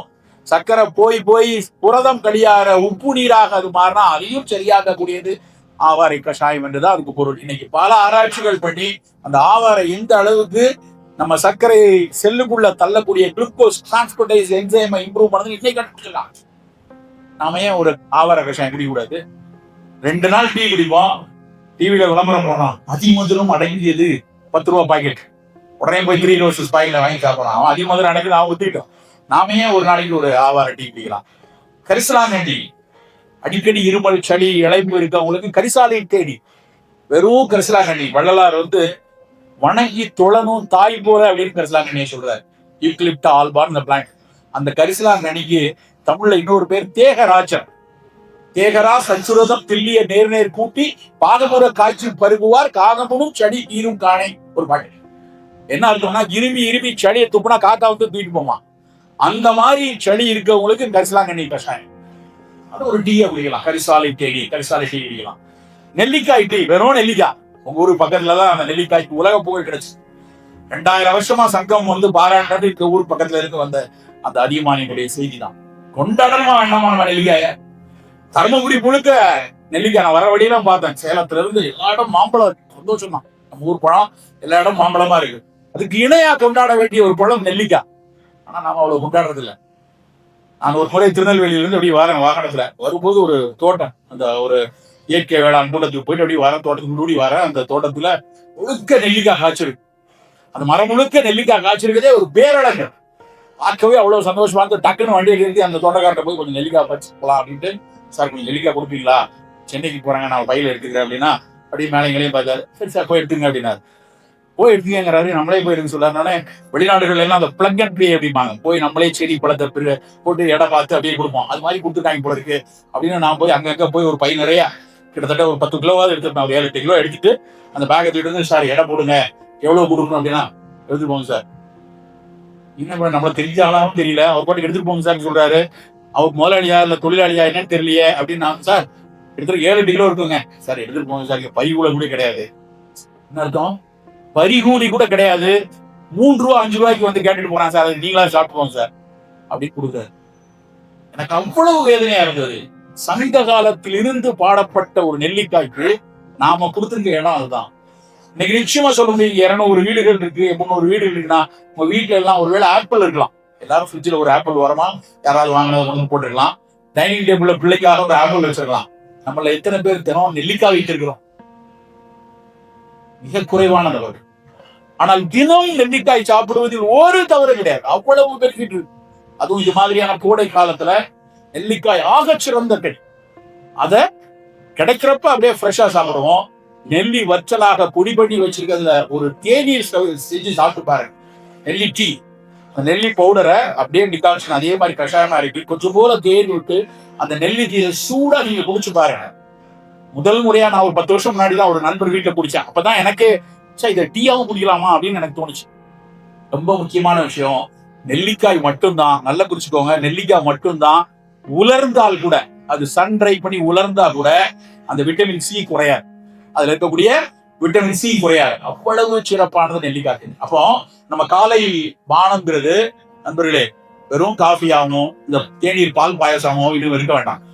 நம்ம வீட்டுல டீ நம்ம எப்படி இருக்கணும்? Black tea, green tea, lemon tea, இல்ல நெல்லிக்காய் டீ, கரிசலாங்கண்ணி டீ, ஆவாரை டீ, அப்படி ஒரு ஃபங்க்ஷனல் பிவரேஜா, அதாவது ஃபங்க்ஷனல் ஃபுட்டுக்கும் ஒரு வித்தியாசம். ஃபுட் அப்படின்னா வெறும் பசிய ஆக்குறது, இல்ல ருசிக்கானது, ஒரு டெலிகசிக்கானது இருக்கலாம். ஃபங்க்ஷனல் ஃபுட் அப்படின்னா ஏதாவது ஒரு வகையில நம்ம உடலுக்கு ஆரோக்கியம் தரக்கூடியதா. நெல்லிக்காய்க்கும் ஆவாரைக்கும் செம்பருத்திக்கும் சுக்குமல்லிக்கும் அப்படியான பயன் இருக்கு. அப்ப ஏன் நம்ம தினம் அதை எடுக்கக்கூடாது? ஒரு நெல்லிக்காய் கொடுக்கும் போது அதுல கிடைக்கிற ஆன்டி ஆக்சிடென்ட் நமக்கு ஒரு கேன்சரினுடைய ஒரு கூறு எங்கேயாவது அடிக்கப்பட்டுச்சுன்னா அது எவ்வளவு பெரிய விஷயம் நமக்கு தெரியாது. உடனே அது குடிச்ச உடனே கேன்சரே வராதா, செம்பருத்தி டீ குடிச்ச உடனே பிபி எல்லாம் காணாம இருப்பான் அப்படி சொல்லல. பட் தினம் தினம் நம்ம எடுக்கும் போது நமக்கு ஏதாவது ஒரு சிறு பயன் கிடைத்து கொண்டே. இதெல்லாம் ரொம்ப விலை கூடுன விஷயம் தான் கிடையாது. செம்பருத்தி பூ என்ன விலை இருக்கு? நெல்லிக்காய்க்கு என்ன விலை? சுக்குமல்லிக்கு என்ன விலை? ஒண்ணும் கிடையாது. நாம செலவழிக்கக்கூடிய மருத்துவமனைக்கு கொண்டு போய் கொட்டக்கூடிய பணத்துக்கு ஒரு பங்கு கூட இதுல வராது. அப்ப நம்முடைய காலை பானம்ங்கிறது ஏதாவது ஒரு வகையில உடலுக்கு ஆரோக்கியம் தரக்கூடியதா, காலையில சாப்பிடக்கூடிய விஷயம் பித்தத்தை தணிக்கக்கூடியதா. காலையில் நம்ம எல்லாருக்குமே கொஞ்சம் பித்த கூட, இரவெல்லாம் பகலெல்லாம் சூரியனுடைய ஆட்சியில நம்ம உடல் குளிரும். சந்திரனுடைய ஆட்சி இரவுல சந்திரன் இருக்கும் போது, நிலவு இருக்கும் போது நம்ம உடல் வெம்மையா.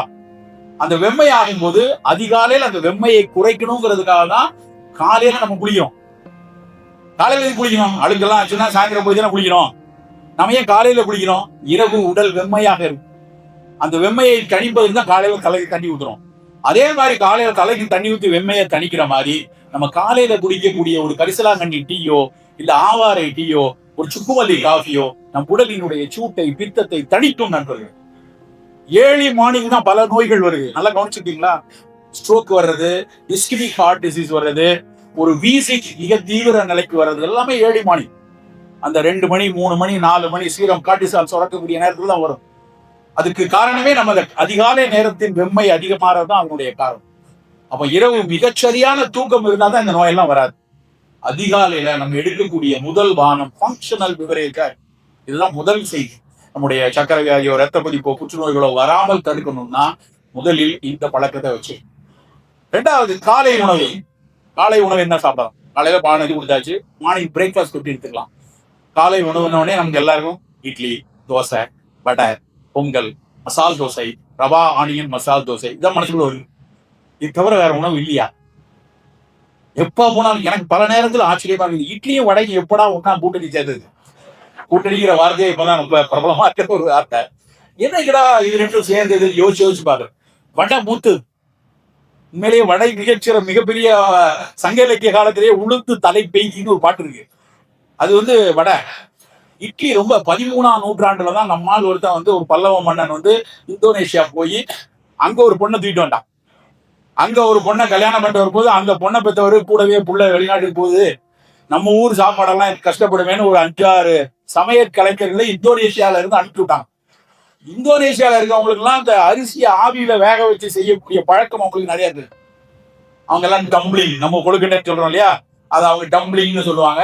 சீனர்கள், இந்தோனேஷியர்களுக்கெல்லாம் அந்த வெறும் அரிசியை பயன்படுத்தக்கூடிய ஆர்ட் அவங்கள்ட்ட இருக்கு. அவன் அங்கிருந்து இவனுங்க உளுந்த வச்சு செய்யறான், நம்ம அரிசியை வச்சு செய்யறோம், ரெண்டையும் சேர்த்துடலாமே அப்படின்னு 13ஆம் நூற்றாண்டுல தான் இட்லியை பொறுத்துச்சான். 14ஆம் 15ஆம் நூற்றாண்டுல தான் தோசையே வந்துருக்கு. இட்லி தோசைலாம் ரொம்ப யங்ஸ்டர்ஸ், ஜூனியர்ஸ். ஆனா அதுக்கு முன்னாடி என்னெல்லாம் இருந்தது? நாஞ்சில் நாடன் ஒரு எழுத்தாளர், ஆகச்சிறந்த எழுத்தாளர். நாஞ்சில் நாட்டு உணவுகள்னு ஒரு புக் எழுதியிருக்காரு. தயவு செய்து வாங்கி படிங்க. உணவு பத்தி ஆர்வம் இருக்கிறவங்க. அதுல உணவு மட்டும் இல்ல, மிக அழகான இலக்கியமும் வரலாறும் அதுல இருக்கு. படிக்க எனக்கு அந்த புத்தகம் படிச்சு அப்படியே மெய் சிலுத்துட்டேன். இவ்வளவு ஒரு வரலாறு இருக்குமா? அதுலயே ஒரு செய்தி. உங்களை எத்தனை பேருக்கு தோண்டி தெரியும்? தோண்டி அப்படிங்கிற சொல் நமக்கு ஒரு பாட்டுல ஞாபகம் இருக்கும். தோண்டி, நந்தவனத்தில் ஒரு ஆண்டி 4-6 மாதமாய் குயவனை வேண்டி கொண்டு வந்தான் அடி ஒரு தோண்டி. அந்த தோண்டி என்னது? அது ஒரு நாஞ்சில் நாட்டு சொல் என்று நாடன் எழுதுறாரு. அந்த தோண்டிங்கிறது புட்டு அடிக்கிற ஒரு பாத்திரம். அது மண் தோண்டி வச்சிருக்காங்க. 4-6 மாதமாய் குயவனை வேண்டி கொண்டு வந்தான் அடி ஒரு தோண்டி. அது பிலாசபிக்கல் சாங், அது தெரியும் உங்களுக்கு. 4-6 மாசமா 10 மாசமா ஒரு பிள்ளைய கூத்தாடி போட்டு உடைச்சாண்டின்னு சொன்னோம் இல்லையா? அதுக்கு அந்த தோண்டிங்கிற சொல்ல நான் தேடி பார்த்தேன். இருக்கும் அன்னைக்கு நாஞ்சில் நாடன் புக் படிச்சோட அவ்வளவு ஆச்சரியமா இருந்துச்சு. அந்த மண் தோண்டியில ஸ்டீம் குக்கிங் பண்ணிருக்காங்க. நம்ம ஆளுங்க தண்ணியை போற வச்சு மேல அந்த மண் தோண்டிக்கு மேல மூங்கில் குழாய் வைத்து தான் புட்ட வச்சிருக்காங்க. மூங்கில் குழாயை கரெக்டா அதுல சொருகி ஒவ்வொரு கனவுலையும் கொஞ்சம் அரிசி, அதுக்கு மேல தேங்காய், அதுக்கு மேல அரிசி, அதுக்கு மேல தேங்காய்னு வச்சுதான் புட்டு மாவு அன்றைக்கு செய்திருக்கிறார்கள். ஸ்டீம் குக்கிங்ல குக் பண்ணிக்கலாம். நிறைய நாள் எனக்கு சந்தேகம் வந்தது, இந்த இட்லி இந்தோனேஷியால தான் வந்ததுன்னா அப்ப நமக்கு ஸ்டீம் குக்கிங்கே தெரியாதா அப்படின்னா இருக்கு. புட்டை வச்சிருக்கோம், நம்ம அப்பம் சுட்டு இருக்கிறோம், ஆப்பம் செய்திருக்கிறோம். ஆனா தோசை இட்லிலாம் சமீபத்துல வந்த விஷயத்துல நம்ம மொத்தமா போய் விழுந்து நம்ம காலை சாப்பாடுனா இட்லி தோசை. நண்பர்களே, போதும். இவ்வளவு நாள் அவங்க இட்லி கொடுத்தாச்சு. இவ்வளவு நாளா 4 வருஷமா இட்லியும் தோசையுமே பார்த்தாச்சு. கொஞ்சம் வெளியே வருது. இனிமேல் நம்ம ஆரோக்கியத்துக்கான உணவுன்னா அந்த உணவில் புரதம் மிக அதிகமா இருக்கு, சிறுதானியங்கள் மிக முக்கியமா இருக்கு.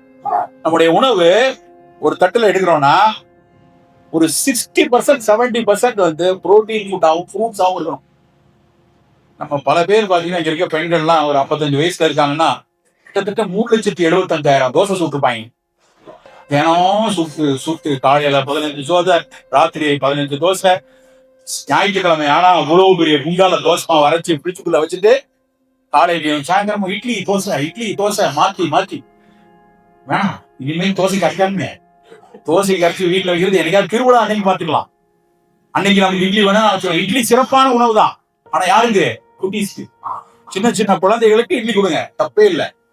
50 தாண்டிட்டோம், 45 தாண்டிட்டோம் அப்படின்னாலே இட்லி தோசை ஒரு ஃபங்க்ஷனலா ஏதாவது ஒரு திருவிழாக்களையும் நம்ம சாப்பிட்டுக்கலாம். மற்ற நேரம் நம்ம என்ன சார் சாப்பிடுறது? நான் ஒருத்தர் மீட்டிங்ல ரொம்ப வேகமா சொல்லியிருக்கேன் சார். இவ்வளவு நிறைய ஒரு கப்பு நிறைய சுண்டல், ஒரு பெரிய கப்புல தாய்லாந்துல எல்லாம் வைப்போம் பெரிய டபரால சூப், சுண்டல், கொஞ்சம் சூப், கொஞ்சம் பழச்சுண்டுகள், முட்டை 1-2 புரோட்டீன் வேணும் இல்லையா? 2 முட்டை. இல்ல சார் நான் மரக்கறியால, அப்ப முட்டைக்கு பதிலாக பன்னீர், இல்ல சோயா பன்னீர், நிலக்கடலை, அப்படி உங்க தட்டுல கொஞ்சம் சுண்டல், கொஞ்சம் சாலை, கொஞ்சம் சூப்பு, கொஞ்சம் முட்டை இருக்கு. ஒருத்தர் இருந்துச்சு சார் இதெல்லாம் பிஃபோர் ஃபுட்டா ஆஃப்டர் ஃபுட்டா அப்படிங்கிற டாக்டர்னால இது கேள்வி கேட்கலாம். டே இதுதான்டா ஃபுட்டு, இது மட்டுமே சாப்பிடும். நம்ம பசிக்குமே.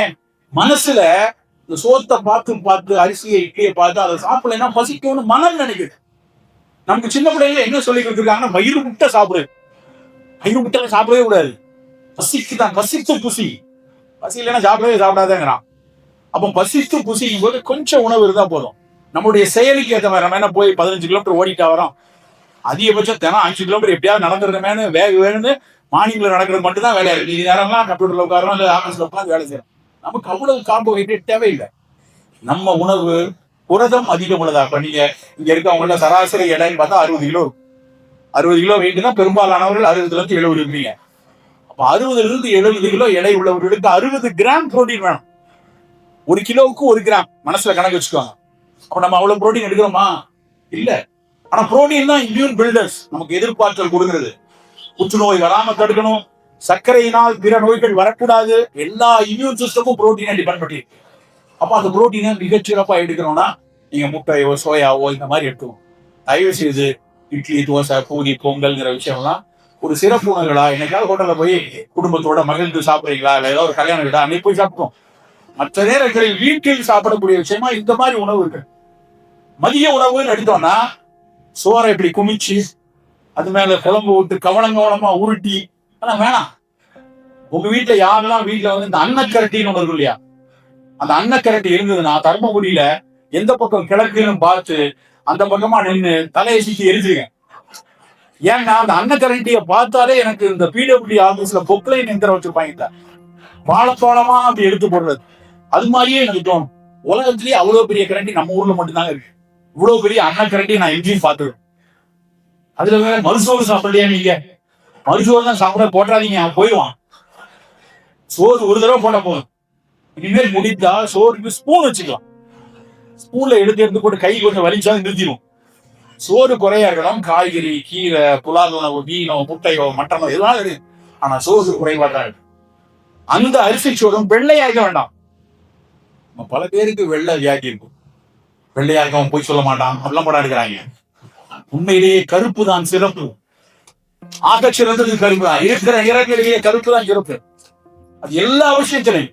ஆனா நம்ம வந்து தவறுதலா மனதில் வந்து வெள்ளைன்னு ஒரு வெள்ளை வியாதி பிடிச்சாலே வேண்டாம். அரிசி மிகச்சிறப்பா இருக்குது, அதுக்கு பட்டை தீட்டி பாலிஷ் போட்டு சில்கி பாலிஷ் தான் போடுறான். அது சினிமால ரெடி போகுது, அப்படியே மின்னும் நம்ம அரிசி அப்படி மல்லிகைப்பூ மாதிரி அரிசி இருக்கணுங்கிறான். மல்லிகைப்பூ மல்லிகைப்பூ போய் வாங்கிட்டேன், அரிசியில இருக்கு மல்லிகைப்பூ மாதிரி இட்லி, மல்லிகைப்பூ மாதிரி அரிசி தேவையில்லை.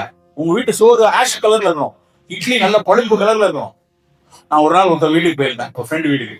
அங்க போயிருந்தப்ப ஒரு அம்மா என்னை அந்த இருந்து அவங்க அம்மாவும் பையனும் வேற ஏதோ வேலையா வந்துருக்காங்க. வந்தப்ப அந்த அம்மா என்னைய பார்த்தோன்னே கண்டுபிடிச்சிருக்கு. சார் நீங்க இந்த கம்பு சோளம் அப்படின்னு பார்த்தோன்னே கண்டுபிடிச்சு ரொம்ப ஆர்வமா அவங்களோட ஒரு செல்ஃபி எடுத்துக்கலாமெல்லாம் எடுத்தாங்க. அவன் பையன் அவன் உலகத்திலேயே நான் கிடையாது, நீ யாருன்னே தெரியாது அவனுக்கு. அவன் போன்ல ஏதோ நோண்டிட்டு இருந்தான். அவனை கூப்பிட்டு டேய் இந்த அங்கிள் தெரியுதா, இந்த அங்கிள் தெரியுதான்னு அவங்களுக்கு பரபரப்புல காட்டுறான். அவன் தெரியல அப்படின்னு பார்த்துட்டு இருக்கான். அப்புறம் அவன்கிட்ட வந்து டே நம்ம வீட்டுல நான் அந்த வரகு தோசை சோளம் பணியாரம்லாம் செய்வேன்ல, இவர் சொல்லித்தான் அப்படின்னா. உடனே அவன் என்னுடைய முறை முறைச்சான். நான் ஏதோ ஒரு சம்பவம் நடக்க போகுது அப்படின்னு தயாராக அவன் ஒரு கேள்வி கேட்டான் பாருங்க. நீங்க பார்த்து நீங்க தான் இந்த அழுக்கு தோசை அழுக்கு இட்லிலாம் ஆக்குனதா? ஒழுங்கா வெள்ளை வெளியேறி இருந்த இட்லிய எல்லா இடத்துலையும் இப்படி அழுக்காக்கிட்டீங்களா? அவன் அதுக்கு பேரு அழுக்கு தோசைன்னு வச்சிருக்கான். உண்மையிலே வேதனையா இருந்துச்சு. கருப்பை அழுக்கு என்று நாம் கற்றுக் கொடுத்திருக்கிறோம். அந்த சமூகம் எவ்வளவு தவறான விஷயம். கருப்பு சிறப்புன்னு கற்றுக்கணும். அவன் கொஞ்ச நேரம் பேச எடுத்து அழுக்கு இல்லடா, அதை அழுக்குன்னு நினைக்காத அப்படின்னு சொல்லி அவனுக்கு அதை பேச வேண்டிய சூழல். நண்பர்களே, நம்ம வீட்டுல சோறு சிகப்பா இருக்கலாம், ஆப்பளை சம்பா போட்டு சிவப்பா இருக்கலாம், கருப்பு கவுனி போட்டு கருப்பு கவுனி அரிசி வச்சுக்கலாம். சிறுதானிய அரிசிகள் கண்டிப்பா ஏதாவது வாரத்துக்கு 4 நாளாவது, ஒரு நாள் கம்பல் சோறு, ஒரு நாள் வரகரிசி சோறு, ஒரு நாள் வந்து திணை சோறு, ஒரு நாள் ஒரு சாமை தயிர் சாதம், ஒரு நாள் குதிரைவாளியில ஒரு பிரியாணி செய்யக்கூடாது. எல்லா நாளும் நமக்கு அப்படியே சில்கி பாலிஷ் போட்டு வேணும்னு நினைக்க வேண்டாம். ஒவ்வொரு தானியங்களையும் ஒரு சிறப்பு இருக்கு. அரிசியையும் கம்பையும் இப்படி ரெண்டையும் ஒப்பிட்டு பாத்தீங்கன்னா அரிசியை விட கம்புல 8 மடங்கு இரும்பு சத்து இருக்கு. அவ்வளவு இரும்பு சத்து கம்புல இருக்கு. வரகரிசி சர்க்கரையை வேகமா சேர்க்க விடாது, கொஞ்சம் மெதுவா கொடுக்கும். எல்லாமே கார்போஹைட்ரேட் தான், ஆனா வேகமா சேராது. ரெசிஸ்டன்ஸ் ஸ்டார்ச் நிறைய. ஐப்பருக்கு மேற்பட்டவர்கள் நம்ம அன்றாட வாழ்க்கையில சிறுதானியங்களுக்கு ஒரு மிகுந்த இடம் கொடுக்கணும்.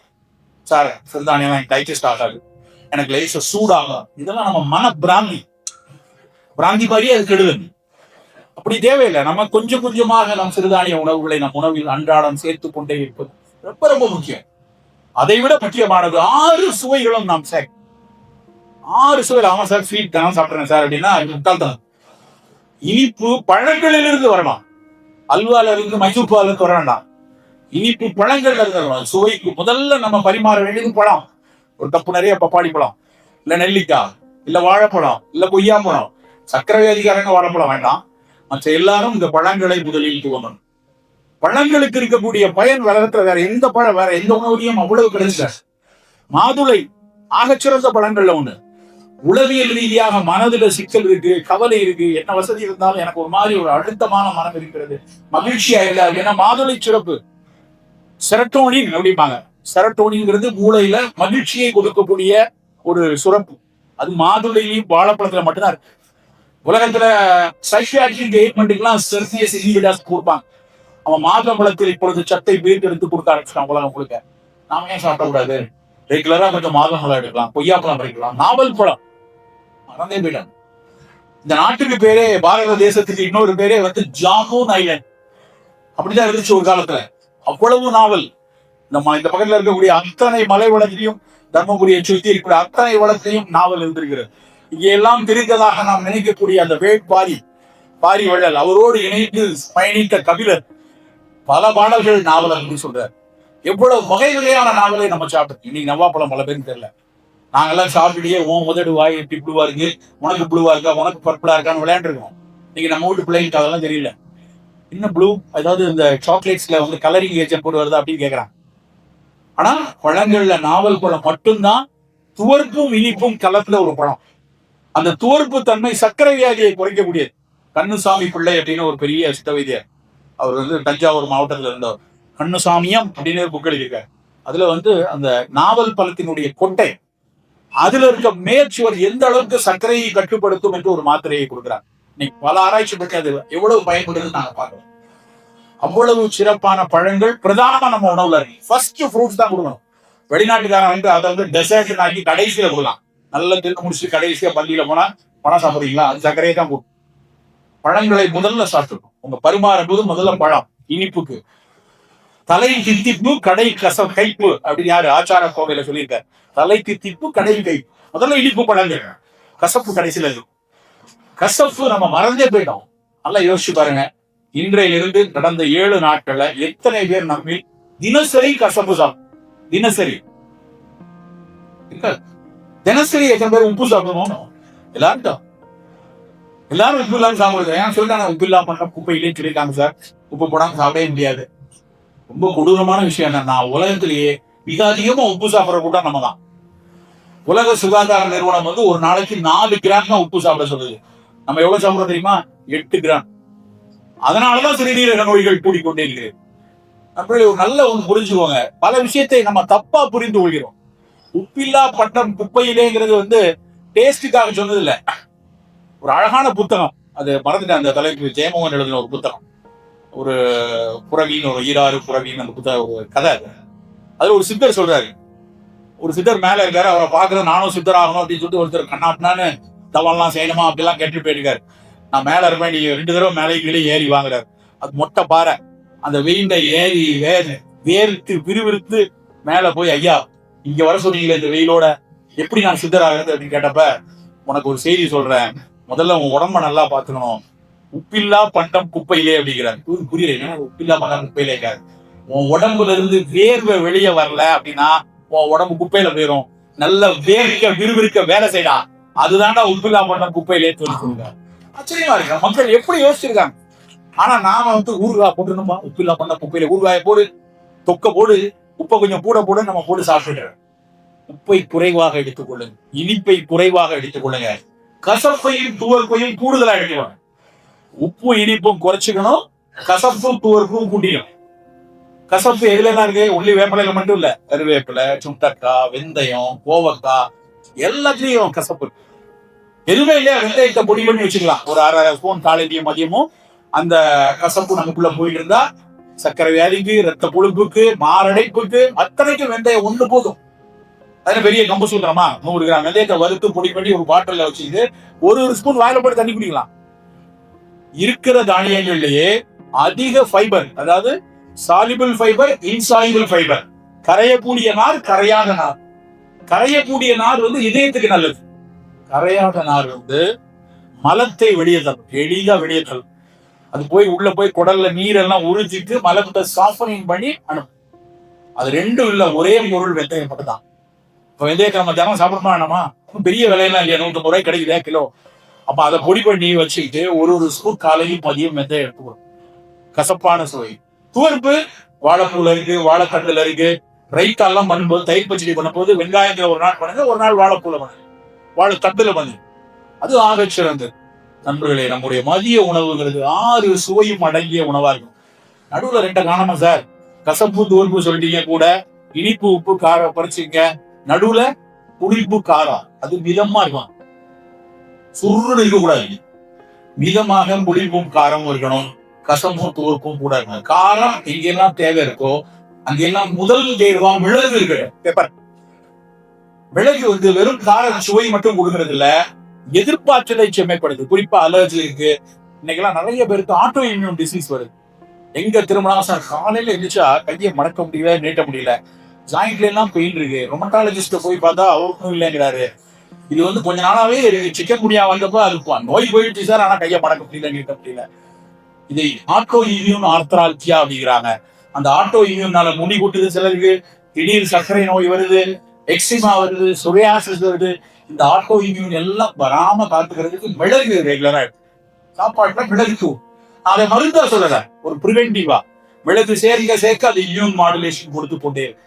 நண்பர்களே, நம்முடைய அக்கறை ஒவ்வொரு நாளும் ஒவ்வொரு வேளை உணவிலும் அந்த உணவை மிக ரசிச்சு ருசிச்சு நன்றியோடு சாப்பிடலாம். சமீபத்துல நான் ஒரு புத்தகம் படிச்சேன், 10 மினிட் புக்குன்னு ஒண்ணு இருக்கு. நீங்க காலையில நடைபயிற்சி இருக்கிறவங்க எல்லாம் முடிஞ்சா செய்யுங்க. 10 மினிட் புக்குங்கிறத வாசிக்கலாம், இல்ல காதுல அது கேட்டுட்டே போகலாம். அது லிசனிங்கும் இருக்கு, 2க்கும் இருக்கு. ஒரு வருடத்திற்கு 5000 ரூபாய் வாங்குறாங்க, $50. எத்தனை 500 புத்தகம் வேணாலும் நீங்க படிக்கலாம். அதுல ஒரு புத்தகம் நான் படிச்சேன், ரொம்ப ஆச்சரியமா ஒரு விஷயம் போட்டிருந்தான். மைக்கேல் கிரிகர் அப்படின்னு ஒருத்தர் எழுதியிருக்காரு. அவர் என்ன சொல்றாரு அப்படின்னா, நீ 18 முதல் 20 நிமிடம் ஒவ்வொரு வேளை உணவையும் சாப்பிடணும். நானும் என் ஒய்ஃபும் 2 பேரும் சேர்ந்து நம்ம இதை பிளான் பண்ணுவோம்பா. 20 நிமிஷம் சாப்பிடணும்னா எங்களால 12 நிமிஷத்துக்கு மேல சாப்பிடவே முடியும். நம்மள எத்தனை பேரால 20 நிமிஷம் ஒரு உணவை எடுக்க முடியும்னு நாளைக்கு ட்ரை பண்ணி பாருங்களேன். பழகிட்டோம் வேகமா. நம்ம என்னன்னா, அந்த 1 நிமிடம் 2 நிமிடம் சவைக்கும் போதே நமக்கு எண்ணம் வேற எங்கேயோ போயிருக்கு. அந்த எண்ணம் வேற போன உடனே டபக்குன்னு நம்ம முடிஞ்சிருக்கு, வாய் முடிஞ்சிருக்கு.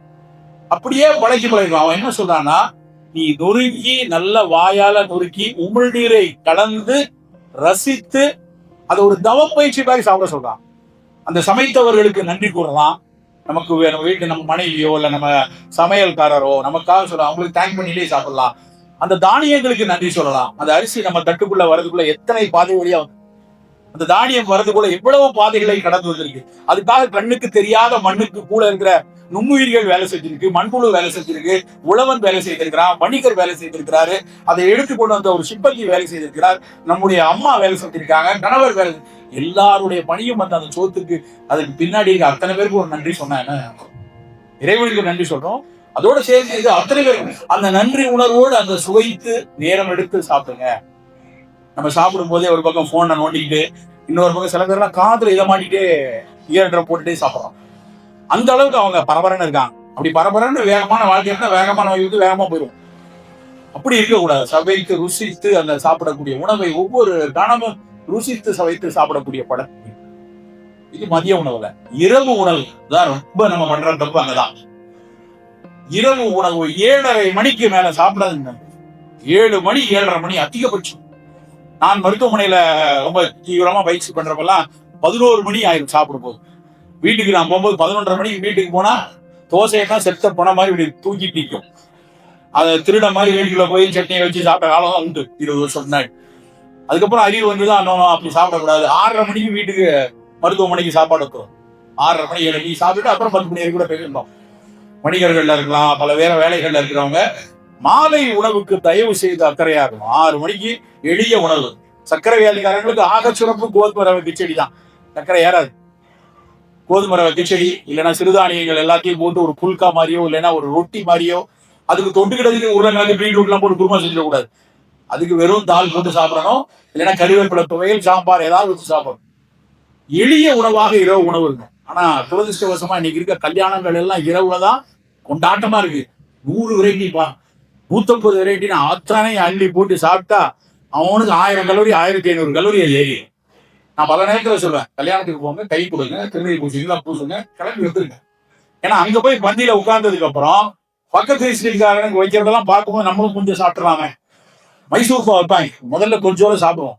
அப்புறம் அந்த நில சுரண்டல்காரர் மாதிரி கொஞ்சம் கொஞ்சமா அடுத்த தட்டு வர்றதுக்கு மொத்தம் முடிச்சிடும்.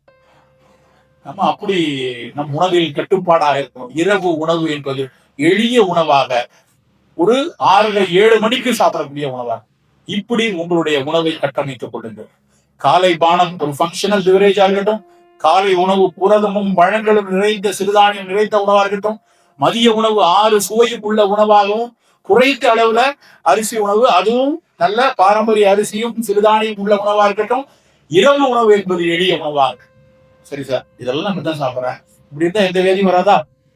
இப்படி இருந்தா மட்டும் பார்த்தாது. உணவில் இந்த அக்கறையோடு உடல் பயிற்சி ரொம்ப முக்கியம், ரொம்ப முக்கியம். நடைபயிற்சி, நடை ஒரு தவம் மாதிரி. இன்னைக்கு காலையில நான் 5:15 திருப்பூர் ஸ்டேஷன்ல இறங்கி நாங்க ஒரு வனம் அப்படின்னு ஒரு ஃபவுண்டேஷன் அங்க போயிருக்கேன். அங்க போய் பார்த்தா 5:30 மணிக்கு போனா எனக்கு பார்த்தோன்னே நடக்கலாமே அப்படின்னு நான் போய் நடக்க ஆரம்பிச்சேன். நான் எங்க ஊர்ல பக்கத்துல ஒரு ஏரி விட்டு அங்க நடப்பேன். இங்க 5:30 மணிக்கு நடந்தேன். சாறை சாறையாக மக்கள் நடக்கிறாங்க. அவ்வளவு சந்தோஷமா இருந்தது பார்க்க. 500-600 பேர் நடந்துட்டு இருக்காங்க இந்த பல்லடம் சாலையில. அந்த பழக்கம் கூடி மகிழ்ச்சியான விஷயம். உங்கள யாராவது இதுவரை நடைபயிற்சி இல்லை, நான் தயவு செய்து நாளை காலை நடந்தீங்கன்னா இந்த 101ல பயன் கிடைச்சிருச்சுன்னு அர்த்தம். ஒரு 20 நிமிஷம் 40 நிமிஷம் நடைய. இல்ல சார், முட்டு வலிக்கு, இடுப்பு வலிக்குது, கால் வலிக்குது, வலிச்சா கொஞ்ச நேரம் உட்காந்துக்கோ, ஆனா நடங்க. நடை மட்டும்தான். கெண்டைக்கால் சதை தான் நமக்கு செகண்ட் ஹார்ட் வாங்குது. இந்த செகண்ட் ஹார்ட் பம்ப் பண்ணும் இதயத்துக்கு மேல ரத்தத்தை விடுறத கீழே இருந்து மேல தள்ளுறது கெண்டைக்கால் தான். நடையில மட்டும்தான் அது கிடைக்கும். நடக்க நடக்க உங்களுடைய சிறுநீரகம், இதயம், மூளை 3க்குமே பயன் கிடைக்கும். நடக்கும்போது ஒரு 10 பேர் கும்பலா அரசியல் பேசிட்டு, இல்லைன்னா வீட்டு பிரச்சனையை பேசிட்டு, வணிகத்தை பேசி நடக்காதீங்க. நடை முடித்த வரைக்கும் தனியா நடங்க. ஆனந்தமா காதுக்குள்ள ஏதாவது வேணா பாடல், நல்லா இளையராஜா பாட கேட்டுக்கணங்க, இல்லைன்னா ஏதாவது ஒரு சொற்பொழிவை கேட்டுக்கணங்க, தப்பு இல்லை. ஒரு நண்பரோடு நடந்து போறதுல ஒன்றும் பெரிய பிரச்சனை இல்லை. ஆனா பெரிய விவாதம் செய்து கொண்டு, சண்டை செய்து கொண்டு நடக்கல புரிஞ்சுங்க. நான் நிறைய நேரம் பார்த்திருக்கேன். ஒரு 6-7 பேர் நடப்பாங்க, ஆதரிமா கூட அதுல புரோஜனமே இல்லை. மகிழ்ந்து, மனம் மகிழ்ந்து ஒரு தவம் போல நடக்கணும். அந்த நடைப்பயிற்சி ரொம்ப ரொம்ப முக்கியம். அடுத்ததாக மூச்சு பயிற்சி. நம் இந்திய துணைக்கண்டத்துல கிடைச்ச ஒரு மாபெரும் ஒரு ஆற்றல் யோகா. அந்த பிராணாயாம பயிற்சி ஒரு 5 நிமிடம் 10 நிமிடம். நீங்க மதங்களை எல்லாம் கூட வச்சுக்கோங்க. மதங்களுக்கும் அதுவும் சம்பந்தமே கிடையாது. ஆக்சுவலா யோகாங்கிறதே ஒரு மதங்களை மீறிய ஒரு செயல். இப்ப நிறைய அதோட தொடர்பு படுத்தி கொண்டாங்க. அது படுத்திக்கிறவங்க படுத்திக்கிட்டோம். நமக்கு தேவை மூச்சு பயிற்சி. ரெகுலரா நல்ல சீதளி பிராணாயாமம், கபாலபாதி, பஸ்திகா, ஒரு சுக பிராணாயாமம் 5 நிமிஷம், அதிகபட்சம் 5 நிமிஷம். கத்துக்கிறதுக்கு அரை மணி நேரம், அவ்வளவுதான். அரை மணி நேரத்தில் கற்றுக்கொண்டு தினம் 5-10 நிமிடம் மூச்சு பயிற்சி, ஒரு 5 நிமிடம் மனப்பயிற்சி, 5 நிமிடம் உங்களுக்கு இறை நம்பிக்கை இருந்தா இறைவனை நம்பிக்கை இல்லை என்றால் நல்ல ஒரு அழகியல் காட்சியை மனதில் வைத்துக் கொண்டு தவ பயிற்சி செய்யும். இயற்கையை நேசித்து தவ பயிற்சி செய்யும். ஒரு நாளைக்கு ஒரு 50-60 நிமிடங்கள் இப்படியான பயிற்சியை நாம் முதலீடு செய்தே ஆக வேண்டும் நண்பர்களே. It is not a choice, it's mandate. செய்தே ஆகணும். அப்பதான் நமக்கு பல நோய். சீதளி பிராணாயாமம் அப்படிங்கிற ஒரு மூச்சு பயிற்சியில ரத்த கொதிப்பை கட்டுப்படுத்த முடியும்னு ஆராய்ச்சி பண்ணி சொல்றான். பல பேருக்கு ஹிடனா ரத்த கொதிப்பு எப்பவுமே இருக்கு. நான் மாத்திரை போறேன் சார், ஆனாலும் 140, 90, 150, 100 வருது, டாக்டர் பார்த்தாலே வருது சார் அப்படிம்பாங்க சில பேர். அப்படின்னால சீதளி பிராணாயாமம் ரெகுலரா செய்து பாருங்க. அந்த கொஞ்சம் கொஞ்சமாக அந்த கட்டுப்பாடு வரும். எல்லாத்தையும் தாண்டி மனம் மிகச் சிறப்பா இருக்கும். மன மகிழ்ச்சிங்கிறது யாரும் ஒரு பாக்கெட்ல மடிச்சு கையில் கொடுக்க முடியாது. நீங்க 1000 ரூபாய் கொடுத்தா ஒரு மன மகிழ்ச்சி வாங்கிக்கோங்க அப்படின்னு கொடுக்க முடியுமா? நமக்கு தான் அந்த புரிதல் வேணும். நமக்கான உலகம் எது, நாம எப்படி வாழ போறோம், நம்மளுடைய முதுமையில் எது வேணும், எதெல்லாம் நீங்க விட்டு விடுதலையாகின்னு சொல்லுவாரு பாரதியார். விட்டு விடுதலையாகணும். போதும்பா, பிள்ளைகளை படிக்க வச்சு அப்புறம் அவன் பாடு. அவனுக்கு நாளைக்கே சொத்து சேர்க்கணும், வீடு அப்படி இது பண்ணணும், தேவையில்லை. அவருக்கு நான் கொடுக்க வேண்டியது கல்விதான். வாழ்க்கையில் கல்வி கொடுத்தாச்சா அந்த கடமை முடிந்தது. சொத்துக்கள் அவன் தேடட்டும். கல்வியை ஆகச் சிறந்தது கொடுப்பதும், ஆகச் சிறந்த ஒழுக்க சீல மனிதனாக வளர்ப்பது மட்டும்தான் தாய் தந்தையருடைய அடிப்படை கடமை. பொருளீட்டுவதோ சொத்துக்களை சேர்த்து கொடுக்கிறதோ கிடையாது. அப்படி ஒரு சரியான பழக்கத்தை அவர்களுக்கு கற்றுக் கொடுத்து நல்ல ஒரு வாழ்வியலுக்குள் அவர் நுழைஞ்சிட்டாங்கன்னா நீங்க உங்களுடைய வாழ்க்கையை பாருங்க. 80 வயசுலயும் சில பேர் மகன் இப்படி ஆகி போச்சு, மருமக இப்படி பேசுறான், அவன் அச்சுதான் தெரியுமா, அவன் அன்னைக்கு அப்படி பண்ணிட்டான், ஒண்ணு விட்ட மாமன், எதுக்கு விட்டு விடுதலையாக அவசியம் இல்லை. அதுக்காக பிறருடைய வருத்தங்களை புரிந்து கொள்ளாமல் இருக்க சொல்லல. அத்தனை மனிதர்களுடைய வருத்தங்களையும் நாம் புரிந்து கொண்டு அவர்களுக்கு உரிய உதவிகளை செய்வதற்கு என்ன உங்களால் முடியுமோ அதை செய்யணும். சொந்தக்காரன், சொக்காரன், ஊர்க்காரன் அப்படின்னு சொல்லி அதுல நேரத்தை செலவழித்து மனதை அழைக்கழிக்க கூடாது. உடல் மிகச் சிறப்பா இருக்கணும், மனம் மிகச் சிறப்பா இருக்கணும். மனமது செம்மையானால் மந்திரங்கள் ஜெபிக்க வேண்டாம், மனமது செம்மையானால் வாசியை ஏற்ற வேண்டாம், மனமது செம்மையானால் வாசியை நிறுத்த வேண்டாம், மனமது செம்மையானால் மணி மந்திர அழுத வேண்டாம் என்று மனம் மட்டும் நல்லா வச்சுக்கோ. ஒரு ஹாப்பி மொமெண்டம் நமக்கு இருந்தா வேற எந்த பிரச்சனையும் வராது. உடலை சரியாக வைத்துக் கொள்வதற்கு உணவும், உள்ளத்தை மிகச் சரியாக வைத்துக் கொள்வதற்கு பிராணாயாம பயிற்சியும், மனவட அந்த மனத்தை செம்மையாக வைத்துக் கொள்ளக்கூடிய பயிற்சியும் மிகச்சரியாக செய்து கொள்ள. இதெல்லாம் தாண்டி மருத்துவ சோதனைகளும் அவசியம் நண்பர்களே. நான் கடைசியாக வலியுறுத்தி சொல்வது, நம் ஆரோக்கியம் எப்படி இருக்கிறது, என்னுடைய உடல் மிகச்சரியாக இருக்கிறதா? நான், என் மனைவி, என் குழந்தை 3 பேரும் நாங்க ஒரு ஃப்ரீ செக்அப் பண்றதுக்காக 4 நாள் முன்னாடி புக் பண்ணி, என் மனைவியால் வர முடியல, அவங்களுக்கு ஒரு பணி இருக்கு, அவங்க வரல. நானே என் பொண்ணு போய் பண்ணிட்டு வந்துடும். எல்லாம் பார்த்துட்டு வந்தாச்சு. சரி, இதெல்லாம் சரி பண்ணணும், அப்படி பண்ணணும்னு பேசிட்டு விட்டோம். என் மனைவி அதெல்லாம் எனக்கு ஒண்ணு இல்லை, நான் தான் நல்லா இருக்கேன். நானும் என் பொண்ணு சண்டை போட்டு, நாளைக்கு நான் தர்மபுரி போறேன், எப்படியாவது நாளைக்குள்ள அவளுக்கு பண்ணி சொல்லி இன்னைக்கு காலையில போய் பண்ணிட்டு அவங்க எனக்கு அனுப்பியிருந்தாங்க. குரூப் விளையாண்டுதான் எல்லாம் நல்லா இருக்கு, ஒரு பிரச்சனை இல்லை. ஆனால் நாம் பார்த்து கொண்டே இருக்கோம். நம் உடல் சர்க்கரை சரியா இருக்கா, ரத்த கொழுப்பு சரியா இருக்கிறதா, இதயம் சரியாக துடித்து கொண்டிருக்கிறதா, சிறுநீரகம் சரியாக செயல்படுகிறதா, வாஸ்குலார் ஹெல்த் நல்லா இருக்கான்னு நம்ம தெரிந்து கொள்ளலாம். நம்முடைய குடும்ப மருத்துவரிடம் தெரிஞ்சுக்கணும். நீங்க அதுக்காக பெரிய மருத்துவமனையில போய் இருக்கணும் அவசியம் இல்லை. எல்லாருக்கும் ஒரு குடும்ப மருத்துவர் வேணும்.